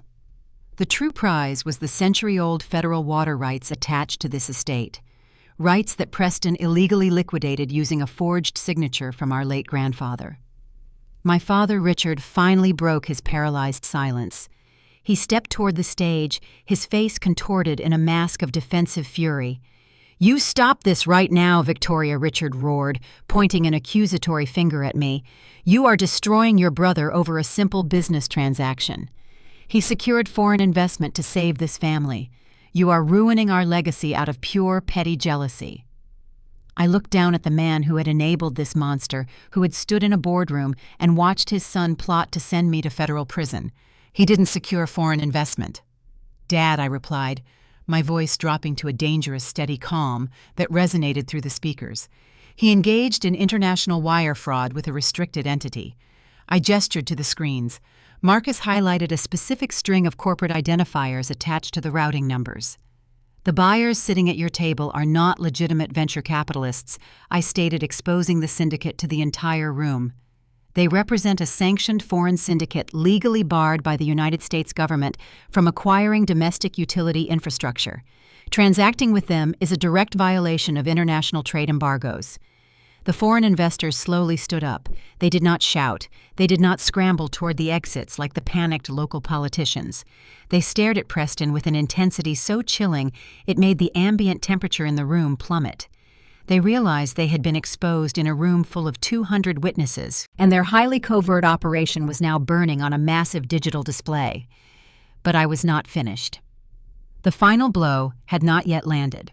"However, gentlemen," I continued, addressing the syndicate members directly, "you might want to check your offshore escrow balances." Preston whipped his head around to stare at me, his eyes wide with a new, horrifying realization. He had believed the financial side of his crime was perfectly secure. He believed the $10 million was safely resting in his wife's Cayman Island account. "Because Preston and Elise are incredibly sloppy digital architects," I explained, pacing slowly across the raised stage.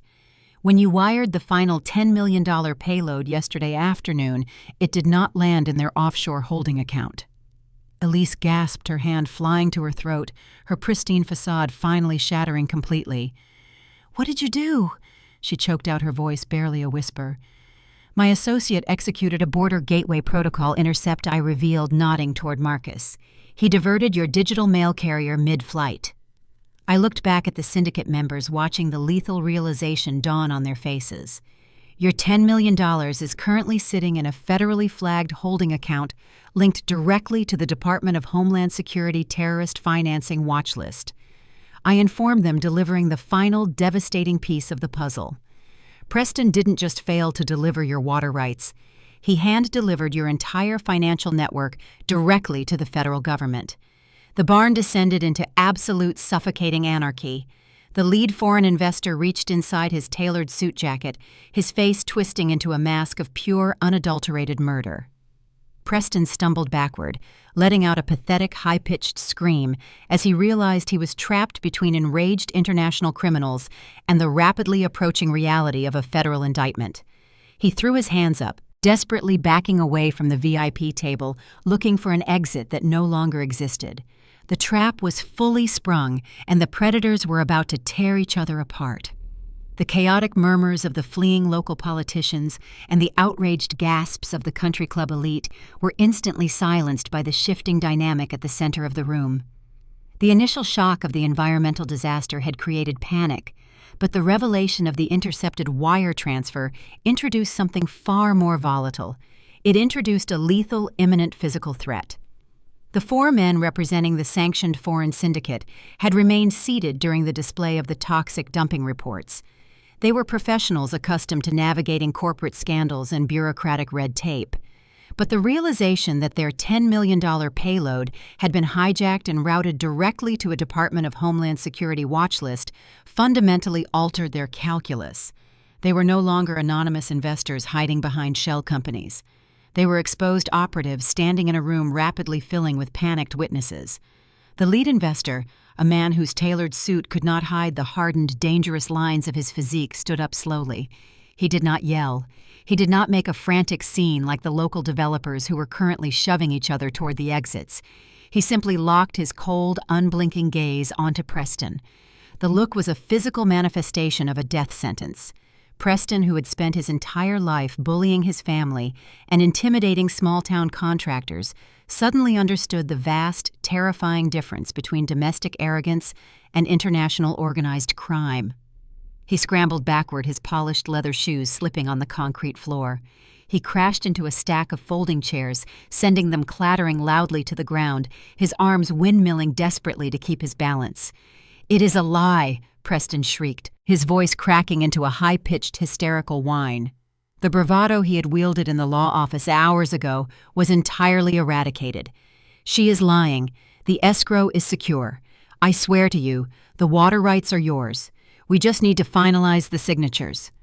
He reached frantically into his tuxedo jacket, pulling out the folded relinquishment of deed document I had signed earlier that afternoon. He waved it in the air like a pathetic white flag, hoping the piece of paper would magically shield him from the violent consequences of his own incompetence. "Look!" Preston yelled, sweat pouring down his forehead, stinging his eyes. "I have the deed." She signed it over. "The estate is mine. The deal is still valid." Elise, realizing the catastrophic failure of her offshore banking strategy, abandoned her husband without a second thought. She dropped her designer clutch and began backing away from the VIP table, her eyes darting toward the heavy wooden doors at the rear of the barn. She intended to slip out through the caterer entrance and disappear into the night, leaving Preston to face the syndicate alone. The lead investor did not even glance at the crumpled legal document Preston was waving. He took a slow, deliberate step around the VIP table, closing the distance between himself and my hyperventilating brother. "You arrogant, stupid child," the investor said, his voice a low, gravelly rasp that carried effortlessly over the ambient noise of the panicking crowd. "You guaranteed a secure transfer protocol. You guaranteed the environmental surveys were clean. You told us your sister was a non-issue." He took another step forward. The remaining 3 syndicate members fanned out, subtly blocking Preston's path to the side exits. They moved with coordinated military precision. They were not interested in the deed anymore. The deed was tied to $50 million in federal fines and a toxic wasteland. They were interested in extracting their stolen capital, and if they could not get the money, they would extract a very different kind of payment. And now the investor continued, reaching smoothly inside the breast pocket of his tailored jacket. "Our primary operational accounts are flagged by U.S. federal intelligence. You did not just lose our money, Preston. You compromised our entire domestic network." Preston hit the wooden support pillar near the edge of the stage, his back pressed flat against the rough timber. He was entirely out of room to retreat. He looked desperately toward our parents, searching for the unconditional rescue they had provided his entire life. Dad Preston wailed, tears streaming down his face, completely stripping him of any remaining dignity. Tell them we will pay them back. Use your retirement accounts. Sell the house. We can fix this." Richard stood frozen near the edge of the VIP platform, his mouth hanging open in sheer terror. The patriarch who had constantly belittled my career and praised Preston business acumen was paralyzed. He looked at the dangerous men surrounding his golden son, and for the first time in his life, Richard did nothing. He could not write a check to solve this problem. He could not call a country club friend to smooth over a social faux pas. He was facing the brutal, violent reality of the criminal underworld his son had invited into their lives.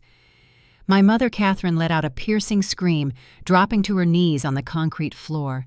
She covered her face with her hands, unable to watch the impending violence, sobbing hysterically as her perfect, curated world violently imploded around her. I stood on the raised stage watching the execution unfold with absolute chilling detachment. I had warned them. I had spent years telling them Preston was a parasite draining the family legacy to fund his own ego. They had chosen to ignore the warnings, preferring the comfortable lie to the harsh truth. Now they were being forced to swallow the consequences raw. The lead investor withdrew a suppressed matte black firearm from his jacket, keeping it angled low, shielded from the general crowd, but perfectly visible to Preston. "You have 30 seconds to access your banking portal and initiate a wire transfer, reversing the payload," the investor ordered quietly. "If the funds are not back in our accounts by the time I finish counting, the deed to this farm will be the last piece of paper you ever hold." Preston dropped the deed, his hands shaking so violently he could barely pull his smartphone from his pocket. He was hyperventilating his thumb, slipping repeatedly across the glass screen as he tried to unlock the device. He was trying to access a Cayman Island escrow account that had been completely drained and locked down by Marcus hours ago. "It will not work," I announced smoothly into the microphone, my voice slicing through the tense, violent standoff. The syndicate members snapped their heads toward the stage, their eyes locking onto me.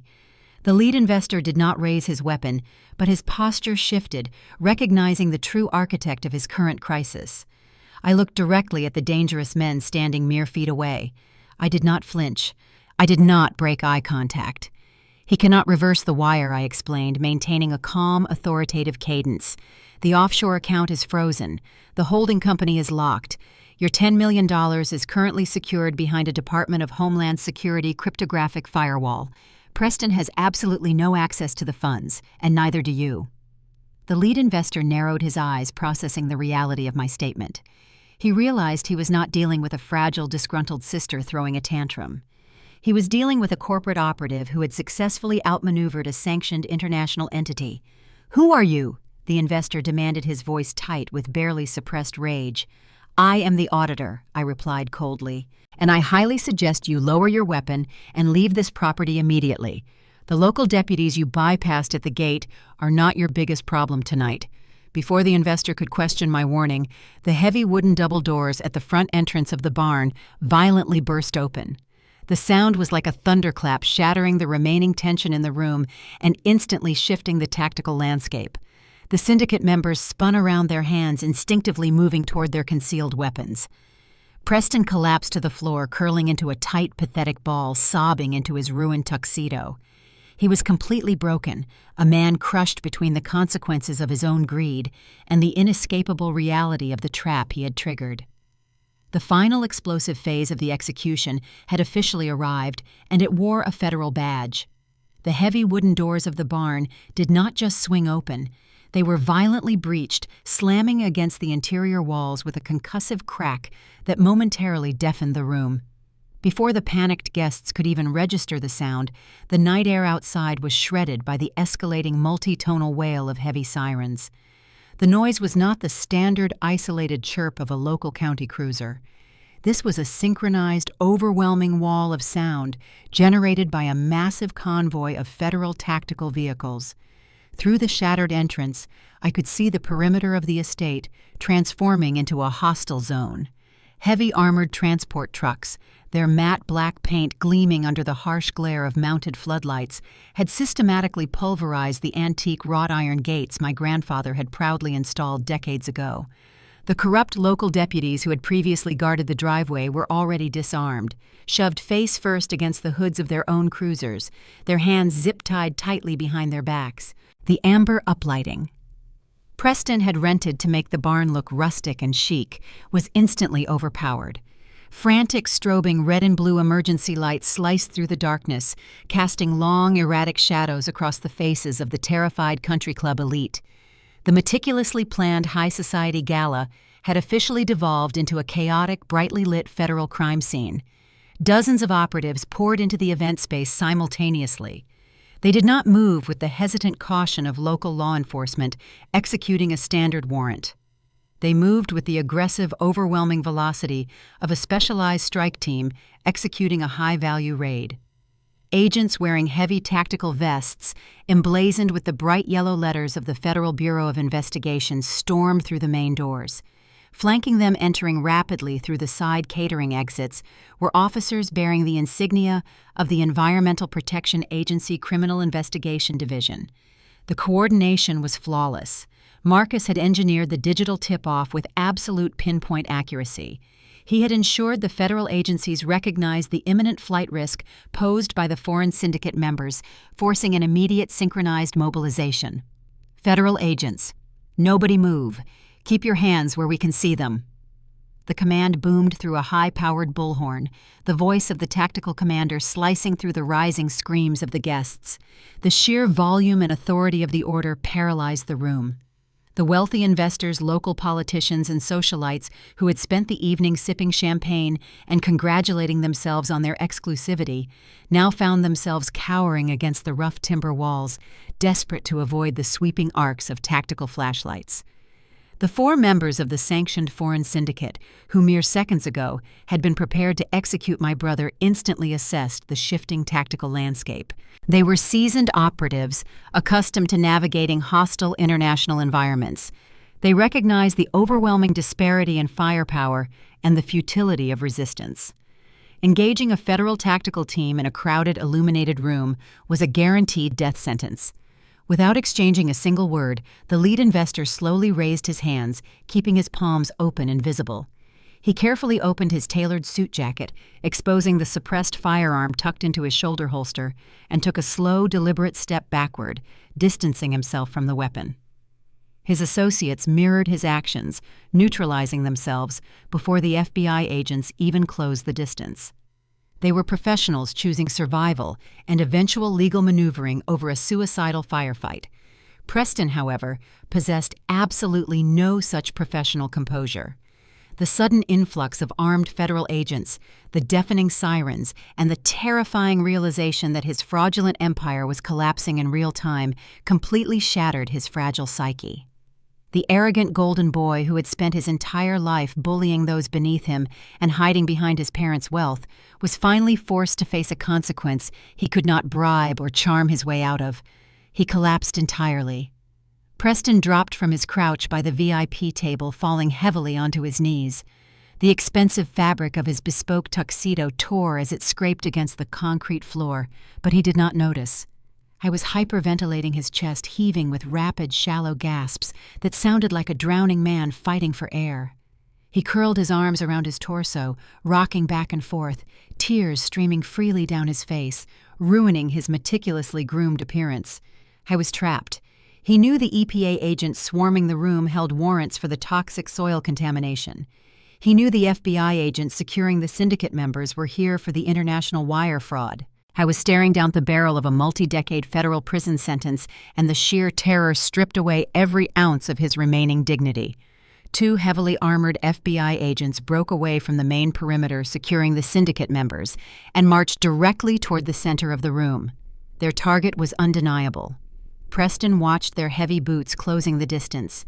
The primal, desperate instinct for self-preservation overrode any lingering shred of loyalty or familial devotion he possessed. He needed a shield. He needed a scapegoat. He needed someone else to absorb the crushing weight of the federal indictments. He did not look at my parents, who were currently huddled together near the shattered remains of the stage, too paralyzed by fear to intervene. Instead, his frantic, bloodshot eyes darted across the chaotic room until they locked onto the woman he had sworn to love and protect. Elise had not managed to escape. The tactical team had secured the catering exits before she could slip through the doors. She stood trapped near a towering arrangement of white lilies, her designer clutch gripped tightly against her chest, her face pale, but her posture rigid. She was silently calculating her legal angles, preparing to distance herself from the fallout. Preston did not give her the chance to build a defense. It was her. Preston shrieked, his voice cracking into a loud, pathetic wail that echoed clearly over the din of the raid. He thrust a shaking, accusatory finger directly at his wife. It was Elise. She did it. The two approaching FBI agents paused their tactical flashlights, swinging sharply to illuminate the woman in the heavily beaded gown. Elise flinched as the bright beams hit her face, raising a hand to shield her eyes. She orchestrated the entire thing. Preston continued sobbing hysterically, his words tumbling out in a frantic, desperate rush to save his own skin. I didn't know about the dumping. She forged the environmental permits, using her real estate contacts. She set up the offshore holding companies to hide the money. She told me it was a legitimate tax optimization strategy. I didn't know anything. The room fell into a stunned, breathless silence, broken only by the crackle of police radios. The wealthy guests watched in morbid fascination as the golden boy of the local agricultural elite publicly aggressively threw his own wife directly into the path of a federal bulldozer. He was actively offering her up as a human sacrifice to spare himself from a concrete cell. My mother. Catherine let out another sharp gasp, looking between her weeping son and her daughter-in-law with wide, horrified eyes. She had spent years praising Elise's ruthless business acumen, viewing her as the perfect, ambitious partner for Preston. Now she was watching that ambition turn into a lethal, cannibalistic frenzy. I remained standing on the raised stage, the microphone still clutched in my hand. I observed the betrayal with cold, clinical detachment. Preston was executing the exact same maneuver he had attempted with the altered will. He always needed someone else to hold the explosive device when the timer reached 0. He had tried to hand it to me. Now, cornered and desperate, he was shoving it into the hands of his wife. Elise did not weep. She did not fall to her knees and beg for mercy, like the pathetic man currently pointing a finger at her. As the FBI agents redirected their approach, stepping purposefully toward her, the shock on her face evaporated. The pristine high society facade melted away entirely, revealing the cold, calculating predator beneath. She stared down at Preston, her eyes burning with a mixture of absolute, unadulterated disgust and feral survival instinct. She was not a victim, and she was certainly not going to quietly accept the role of a sacrificial lamb. She had married a fool for his perceived wealth, but she had never trusted him. And in the world of high-stakes commercial real estate and corporate fraud, trust is a liability. Leverage is everything. Elise slowly lowered her hand, letting the harsh flashlight beams illuminate the chilling, predatory smile spreading across her face. She reached into her designer clutch, her movements slow and deliberate, ensuring the approaching agents did not misinterpret her actions as a threat. The final devastating counterstrike of the evening was about to be deployed, and Preston was entirely unprepared for the destruction she had kept hidden in her purse. Elise stood perfectly still amidst the swirling red and blue emergency lights, an island of cold calculation within a sea of chaotic panic. She looked down at Preston, who was still groveling in the dirt, wiping snot and tears onto his expensive tuxedo sleeve as he desperately repeated his accusations. The look she gave him contained no heartbreak, no shock of betrayal. It was the look a butcher gives a particularly stubborn piece of meat. "You pathetic coward," Elise hissed, her voice slicing through the cacophony of the raid. It was not a scream. It was a low, vibrating hum of pure venom that carried precisely to the ears of the approaching federal agents. "You truly thought you were smart enough to use me as a shield. You thought I would just stand here and take the fall for your staggering incompetence." She did not flinch as the tactical flashlights illuminated her face. She kept her movements deliberate and non-threatening. She unclasped her designer clutch, a sleek, structured bag that likely cost more than the average vehicle parked in the driveway. She bypassed her primary smartphone, her lipstick, and her keys. Instead, she retrieved a thick, ruggedized secondary burner phone. The device looked entirely out of place in her manicured hands, an ugly utilitarian piece of hardware designed for a single illicit purpose. She held the device high in the air, presenting it directly to the lead FBI agent, who had closed to within 5 feet of her. "I am fully cooperating with federal authorities," Elise announced, projecting her voice to ensure the statement was captured by the agent's body cameras. "My husband is attempting to suborn perjury and obstruct justice. I possess the unredacted evidence proving he acted as the sole architect of this entire enterprise." Preston stopped sobbing. His head snapped up, his bloodshot eyes widening in terror as he stared at the black device in his wife's hand. The desperate hope that he could shift the blame evaporated, replaced by the chilling realization that Elise had never trusted him. She had been building his coffin from the very first day they began their illegal operations. "What is on that device, ma'am?" the lead agent demanded, keeping his hand hovering near his holster, his tone hard and skeptical. "Everything," Elise replied, a sharp, triumphant smirk touching the corners of her lips, despite the imminent threat of her own arrest. She had planned this contingency, securing a digital parachute just in case Preston's arrogance caused the entire structure to collapse. "I have highly encrypted, time-stamped audio recordings of every single closed-door conversation we ever had regarding the estate," she detailed, rapid-firing the evidence like a seasoned prosecutor. The device contains recordings of Preston explicitly ordering the unlicensed tanker trucks to initiate the toxic dumping on the northern acreage. It holds the high-resolution scans of his physical signatures on the forged water rights deeds taken before he attempted to digitize and alter them. "I have the entire comprehensive digital paper trail proving he initiated contact with the sanctioned foreign syndicate.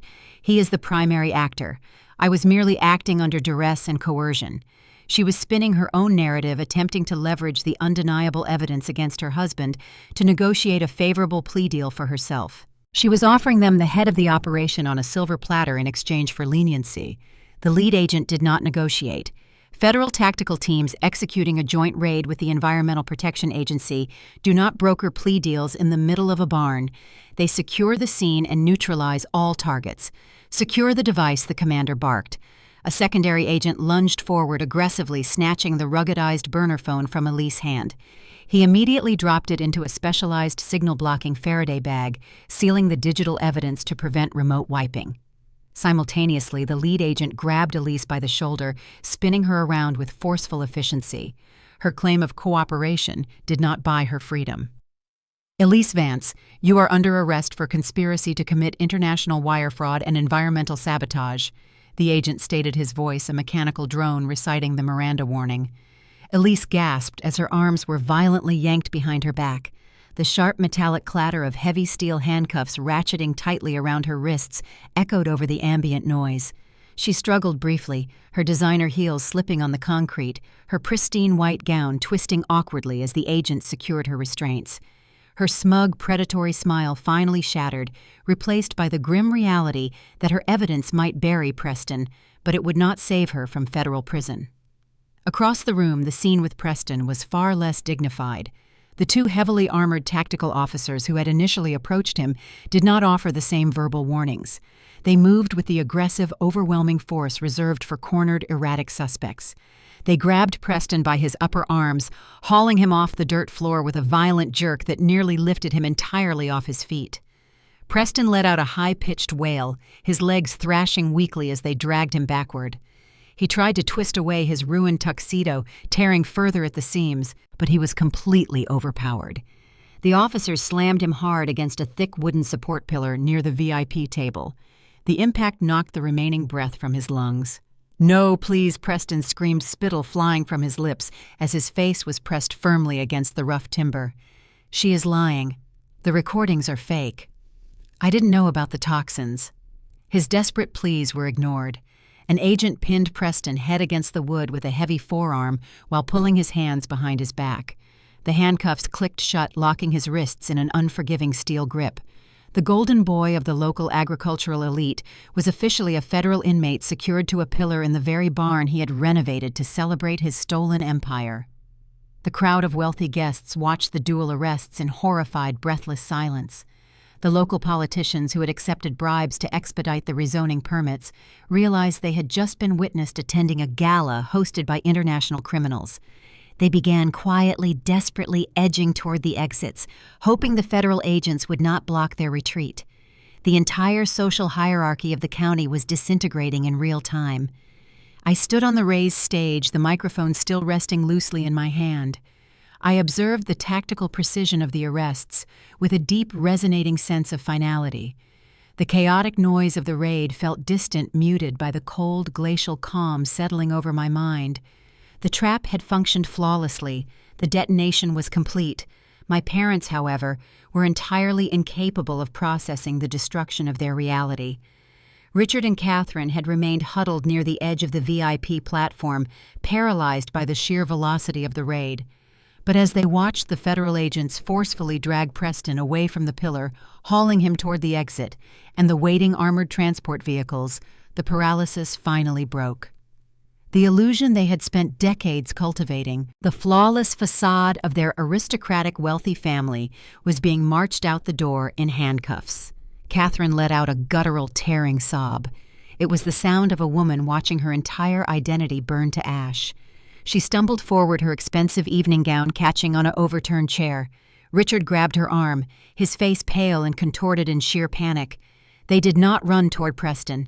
They knew the armed tactical officers would not hesitate to put them on the ground if they interfered. Instead, they turned their frantic, desperate eyes toward the stage. They saw me standing there, the architect of this entire catastrophe, the daughter they had repeatedly degraded, marginalized, and attempted to send to federal prison in Preston Place. They scrambled onto the raised platform, their movements clumsy and chaotic. Catherine reached me first. She fell to her knees exactly as Preston had done moments ago, but she directed her pleading directly at me. Her hands shot out, grabbing handfuls of the emerald silk skirt of my gown. She clung to the fabric with a desperate, bruising grip, staining the expensive material with her tears. "Victoria, please!" Catherine wailed, her mascara running in dark, jagged streams down her cheeks. "You have to stop them. Tell them it is a misunderstanding. You work in the corporate world. You know people. You have connections. Call your lawyers. Call whoever you need to call. You cannot let them take your brother away." Richard stood over her, his breathing ragged, his hands shaking violently as he reached out toward me in a pathetic gesture of supplication. "We will give you the farm, Victoria." Richard babbled, his voice cracking, entirely abandoning his usual patriarchal authority. "We will sign whatever you want. We will give you the corporate accounts. Just please use your influence to make this go away. We are your family. You cannot destroy us like this." I looked down at the two people clinging to my dress and begging for salvation. I saw the sheer terror in their eyes, the desperate realization that the wealth and status they worshipped were completely powerless against federal indictments. They expected me to feel pity. They expected the dutiful daughter, conditioned by years of emotional manipulation, to finally cave and deploy my resources to protect the family name. I felt absolutely nothing. The space in my chest where daughterly affection might have resided was hollowed out, replaced by impenetrable titanium. I did not yell. I did not pull my dress from my mother-grasping hands. I maintained a perfectly still, statuesque posture, letting them feel the cold, heavy weight of my complete detachment. I looked directly into my panicked eyes and then down at my weeping mother. I leaned down slightly, ensuring my voice, though barely a whisper, was perfectly clear amidst the background chaos of the raid. "Girls do not inherit," I said, delivering the exact phrase my grandfather had used, the phrase they had eagerly supported to justify my exclusion from the family legacy. I paused, watching the confusion and dawning horror register on their faces as their own toxic ideology was weaponized against them. They just walk away. I straightened my posture, my expression a mask of absolute unyielding stone. I did not wait for their response. I turned my back on them, stepped off the stage, and began my long, deliberate walk toward the exit, leaving them kneeling in the wreckage of a kingdom that no longer existed. The immediate threat was neutralized, but the true consequences of their actions were only just beginning to materialize. The federal indictments were merely the first phase of their total ruin. The financial annihilation was yet to come. The heavy oak doors of the renovated barn closed behind me, cutting off the frantic screams and the chaotic glare of the emergency lights. I stepped out into the crisp night air, inhaling deeply. The scent of rain and damp earth filled my lungs entirely, replacing the cloying smell of expensive perfume and desperate panic. I walked past the line of idling federal transport vehicles, moving toward the dark perimeter where Marcus was waiting near the armored SUV. The tactical raid was a spectacular success, but in the realm of federal corporate crimes, the physical arrest is merely the opening argument. The true devastation occurs in the courtroom and the accounting ledgers. The aftermath of the gala ambush was swift, systematic, and entirely merciless. Within 72 hours, the United States Attorney Office unsealed the indictments.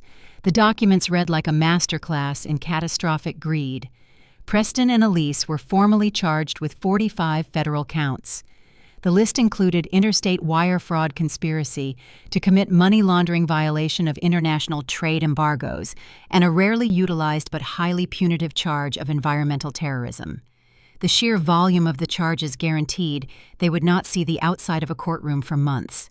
They were immediately denied bail, deemed extreme flight risks, due to their attempted transactions with the sanctioned foreign syndicate. Preston attempted to hire a formidable defense team, draining the last remnants of his legitimate corporate accounts to secure high-priced legal representation. His lawyers arrived at the federal holding facility, promising aggressive litigation and prolonged appeals. They planned to attack the chain of custody, regarding the digital evidence intending to drag the trial out for years. Their confidence evaporated the moment federal prosecutors handed them the discovery files. Marcus had provided an impenetrable digital fortress of evidence. The border gateway protocol routing logs, the decrypted cryptocurrency tumbler receipts, and the thermal satellite imagery were mathematically flawless. There were no missing links, no questionable timelines. The data formed an inescapable airtight cage, but the final fatal blow to Preston's defense strategy came from his own wife. Elise followed through on her threat during the raid. Hoping to secure a lenient plea deal for herself, she formally submitted the ruggedized burner phone to the prosecution. The encrypted audio recordings contained hours of undeniable explicit conversations. Preston's own voice boomed through the courtroom speakers during the preliminary hearings, aggressively ordering the unlicensed tanker trucks to dump chemical waste near the aquifer to fast-track the industrial rezoning. He was recorded laughing about forging my grandfather's signature and mocking the foreign syndicate investors. Faced with Marcus digital tracking and Elise audio recordings, Preston highly paid defense attorneys immediately advised him to surrender. There was no trial. There was no dramatic courtroom battle. There was only a swift, brutal capitulation. Preston signed a comprehensive plea agreement admitting guilt to all primary charges to avoid a lengthy trial that would likely result in a life sentence. The federal judge, a stern woman known for her strict adherence to environmental sentencing guidelines, showed absolutely zero leniency. She delivered a scathing reprimand, characterizing Preston's actions as a gross sociopathic violation of public trust and ecological safety. Preston was sentenced to 20 years in a maximum security federal penitentiary without the possibility of early parole. He traded his custom Italian suits and luxury sports cars for a standard-issue orange jumpsuit and a concrete cell. His arrogant reign over the county agricultural elite ended permanently behind reinforced steel bars. Elise fared marginally better, but her betrayal of Preston did not buy her freedom. The prosecutors utilized her recordings, but they also recognized her active, willing participation in establishing the offshore escrow accounts and laundering the initial funds. The judge sentenced her to 15 years in a federal women correctional facility. The high society luxury realtor, who had attempted to bribe me with $100,000, was now wearing a uniform and assigned to prison laundry duty. While my brother and sister-in-law were processed into the federal prison system, the financial shockwaves of their crimes struck the true enablers of this disaster. My parents, Richard and Catherine, had spent their entire lives cultivating an image of aristocratic wealth, using their social standing to bully and manipulate anyone they deemed inferior. They had blindly supported Preston, enabling his toxic behavior and cheering his hostile takeover of the estate, convinced his financial maneuvers would elevate their own status. They believed they were insulated from the consequences of his actions. They were catastrophically mistaken. During the forensic audit of Preston Shadow Loans, the Internal Revenue Service Criminal Investigation Division uncovered a devastating detail. When Preston initially approached the unregulated shadow lender for the $15 million bridge loan, he needed substantial, verifiable collateral to secure the interest rates before he could forge the final deed transfer. He did not use his own assets, he used his parents'. Richard and Catherine had willingly co-signed the initial shadow loans, blinded by their absolute faith in their golden child. They had pledged their massive retirement portfolios, their diverse stock options, and the deed to their sprawling luxury suburban mansion as secondary collateral. They legally bound their entire net worth to his fraudulent enterprise. When Preston defaulted on the loan and the federal government initiated the asset seizure protocols linked to the money laundering charges, the liability transferred directly to my parents. The financial execution was instantaneous and absolute. The Internal Revenue Service moved with terrifying bureaucratic efficiency. They froze Richard and Catherine remaining bank accounts, halting all outgoing transfers and invalidating their premium credit cards. Federal agents arrived at their pristine suburban estate, armed with seizure warrants. My parents watched in sheer, unadulterated horror as moving trucks hauled away their expensive furniture, their imported art collections, and their high-end vehicles. The mansion itself was chained and padlocked, prepared for a government auction to satisfy the outstanding fraudulent debts. Richard and Catherine were left entirely destitute. They possessed no liquid capital, no home, and a credit rating that had been utterly pulverized. They were forced to file for total bankruptcy, a humiliating public process that finalized their social annihilation. The elite country club circle they had worshipped for decades immediately severed all ties. Their wealthy friends refused to return their frantic phone calls, treating them as radioactive social pariahs. No one wanted to be associated with co-conspirators in a massive federal environmental terrorism case, stripped of their wealth, their home, and their status. My parents had no choice but to relocate. They moved into a dilapidated single-wide trailer parked in a rundown lot on the dusty outskirts of the county, miles away from the affluent neighborhoods they once dominated. The arrogant patriarch and the judgmental matriarch were reduced to living on a fixed minimal income, completely isolated in a miserable reality entirely of their own making. The final casualty of the federal sweep was the very property that had incited the war.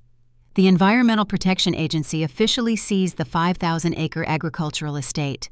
The land my grandfather had spent a lifetime cultivating was legally categorized as a hazardous federal Superfund site due to the extensive toxic dumping near the watershed. The government assessed the total cleanup and remediation costs at exactly $50 million. To cover the colossal fines and the outstanding liabilities left by Preston's shadow loans, the Department of Justice placed the entire estate on the public auction block. The century-old family farm, the sprawling fields, the water rights, and the historic farmhouse were aggressively liquidated. The legacy my grandfather built and my brother systematically destroyed with his greed was officially erased from our family name. The property was sold to the highest bidder, passing out of our hands forever. Or so my parents, sitting in their cramped, humid trailer, watching the evening news broadcast of the auction, were led to believe. They watched the gavel fall on the television screen, mourning the permanent loss of their aristocratic identity, completely unaware that the auction was merely the final stage of a much larger, infinitely more sophisticated strategy. The farm was gone, but the true endgame was only just beginning to materialize. 6 months later, the crisp autumn wind swept across the marble steps of the federal courthouse in downtown Chicago. The atmosphere inside the main foreclosure auction room hummed with a low, murmuring tension. Prospective buyers shifted in their wooden seats, analyzing the thick catalog of seized properties printed on the manifest. Lot number 47 was the prime attraction, but it carried a reputation so toxic that the seasoned real estate developers kept their bidding paddles resting firmly on their laps. The 5,000-acre agricultural estate was burdened by the heavy stigma of its federal Superfund designation. The soil was poisoned, the water rights were entangled in pending investigations, and the mandatory remediation costs deterred any traditional farming conglomerate from stepping into the fray. The auctioneer initiated the bidding process, calling out a starting figure that fell agonizingly short of the estate's true historical value. Silence filled the room. The price dropped, further plummeting through the floor of typical market expectations. Just as the auctioneer prepared to withdraw the lot, a solitary figure sitting in the back row raised a numbered white paddle. It was a proxy attorney wearing a tailored Navy suit representing a newly incorporated Delaware entity known as Apex Remediation Trust. No counterbids were submitted. The wooden gavel struck the podium with a sharp, definitive crack. The transaction concluded in under 3 minutes. The sprawling, century-old family legacy was sold for mere pennies on the dollar, miles away from the polished oak walls of the federal courthouse. The reality of that falling gavel resonated in a vastly different environment. On the dusty outskirts of the county, a rusted, single-wide trailer sat parked on a cracked concrete slab. Rain drummed relentlessly against the thin aluminum roof, creating a deafening metallic rattle. Inside the cramped, drafty living space, Richard and Catherine huddled together on a sagging thrift store sofa. The air smelled of cheap heating oil and lingering despair. They stared blankly at a small, static-filled television screen resting on a plastic crate. The local news anchor appeared on the broadcast, detailing the final federal sale of their ancestral estate. Catherine wiped her eyes with a rough paper napkin, her shoulders shaking as the reality of their destitute existence settled deeper into her bones. Richard stared at the flickering screen, his hands trembling in his lap, mourning the permanent loss of his aristocratic identity. They found a hollow, twisted comfort in believing the land was gone forever, swallowed whole by an anonymous, faceless corporate giant. They assumed the legacy was buried. They had no idea the chief executive officer of Apex Remediation Trust was their own estranged daughter. I stood in my downtown penthouse watching the digital wire transfer confirmation clear my secure banking portal. The $25 million hidden war chest my grandfather left in that subterranean vault had served its ultimate purpose. I did not just buy the dirt, I bought the entire narrative. My grandfather knew the land would be seized, and he provided the exact liquid capital required to repurchase the kingdom once the federal government scrubbed the title clean of Preston fraudulent liens. The physical restoration of the estate began the very next morning. I did not hire local contractors or rely on standard agricultural cleanup crews. I deployed an elite battalion of environmental engineers, bringing in state-of-the-art chemical filtration rigs that rolled onto the northern acreage like a conquering army. The diesel engines roared to life, extracting the poison Preston had so carelessly dumped. We ran soil vapor extraction units around the clock, pulling the volatile compounds directly out of the earth. Specialized bioremediation agents were injected deep into the water table, literally consuming the industrial runoff. The process was grueling, expensive, and highly technical, but the untraceable bonds from the blind trust covered every single invoice without draining a drop of my personal equity. I stood on the muddy perimeter week after week, watching the dark, necrotic stains fade from the soil. I was healing the very ground my brother tried to murder. 8 months later, the Environmental Protection Agency dispatched their senior inspection team to the property. They ran their core samples, analyzed the groundwater, and issued a pristine, federally certified bill of health. The estate was officially restored. However, returning the acreage to traditional farming would be a regression. The era of my family relying on outdated harvests and archaic patriarchal traditions died the night the FBI stormed the barn. It was time to build the future. I called Marcus into the corporate boardroom. He officially traded his Homeland Security contractor credentials for the title of Chief Financial Officer at Apex. Together we drafted a revolutionary architectural blueprint that shifted the entire paradigm of the property.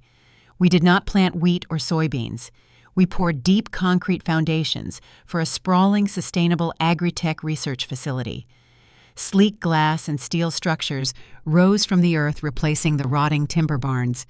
Hydroponic vertical farming towers, reaching 10 stories high, were constructed over the exact coordinates where the toxic silos once stood. Marcus leveraged his extensive federal networking channels to secure highly lucrative government grants dedicated to green energy development and drought-resistant crop algorithms. We installed advanced drone monitoring systems and integrated solar grids that powered the entire facility independently of the county infrastructure. Within a year, Apex dominated the agricultural technology sector. We were no longer beholden to the weather or the commodities market. We sold proprietary software and advanced irrigation patents to international conglomerates, turning the restored dirt into a futuristic economic juggernaut. I step out onto the cantilevered glass balcony of the new Apex headquarters early on a Tuesday morning. The air is crisp and clean. I wear a tailored ivory suit, the fabric moving gently in the morning breeze. I rest my hands on the smooth glass railing, looking out over the sprawling, pristine acreage. The hydroponic towers gleam under the rising sun, a testament to survival and calculated evolution. My mind drifts momentarily to the people who tried to orchestrate my ruin. Preston is currently waking up in a cramped concrete cell, wearing a faded orange uniform, preparing for his daily shift in the prison cafeteria. He has nearly 2 decades left to ponder the cost of his greed.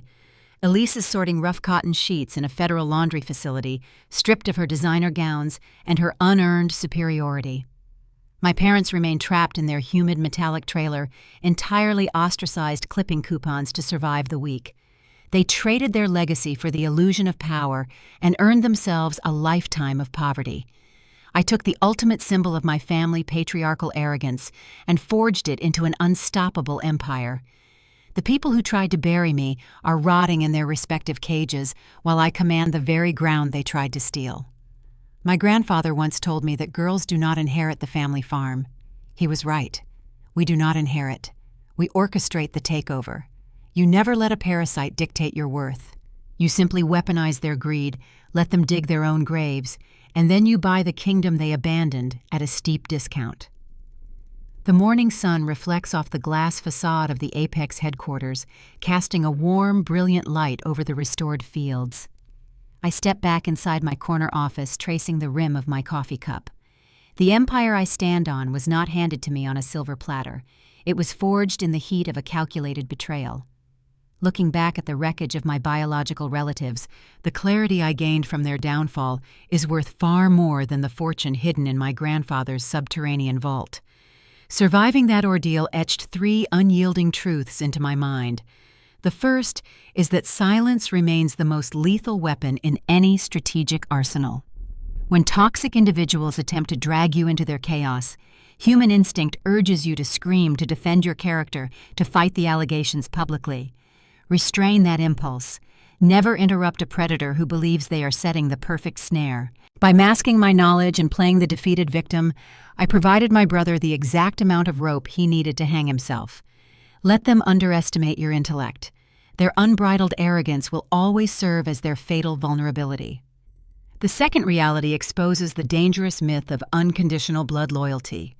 Society conditions us to forgive profound abuse and tolerate manipulation simply because we share DNA with the perpetrators. My parents watched me walk into a federal trap and smiled, eager to sacrifice my freedom to shield their golden child. They were not family. They were hostile liabilities.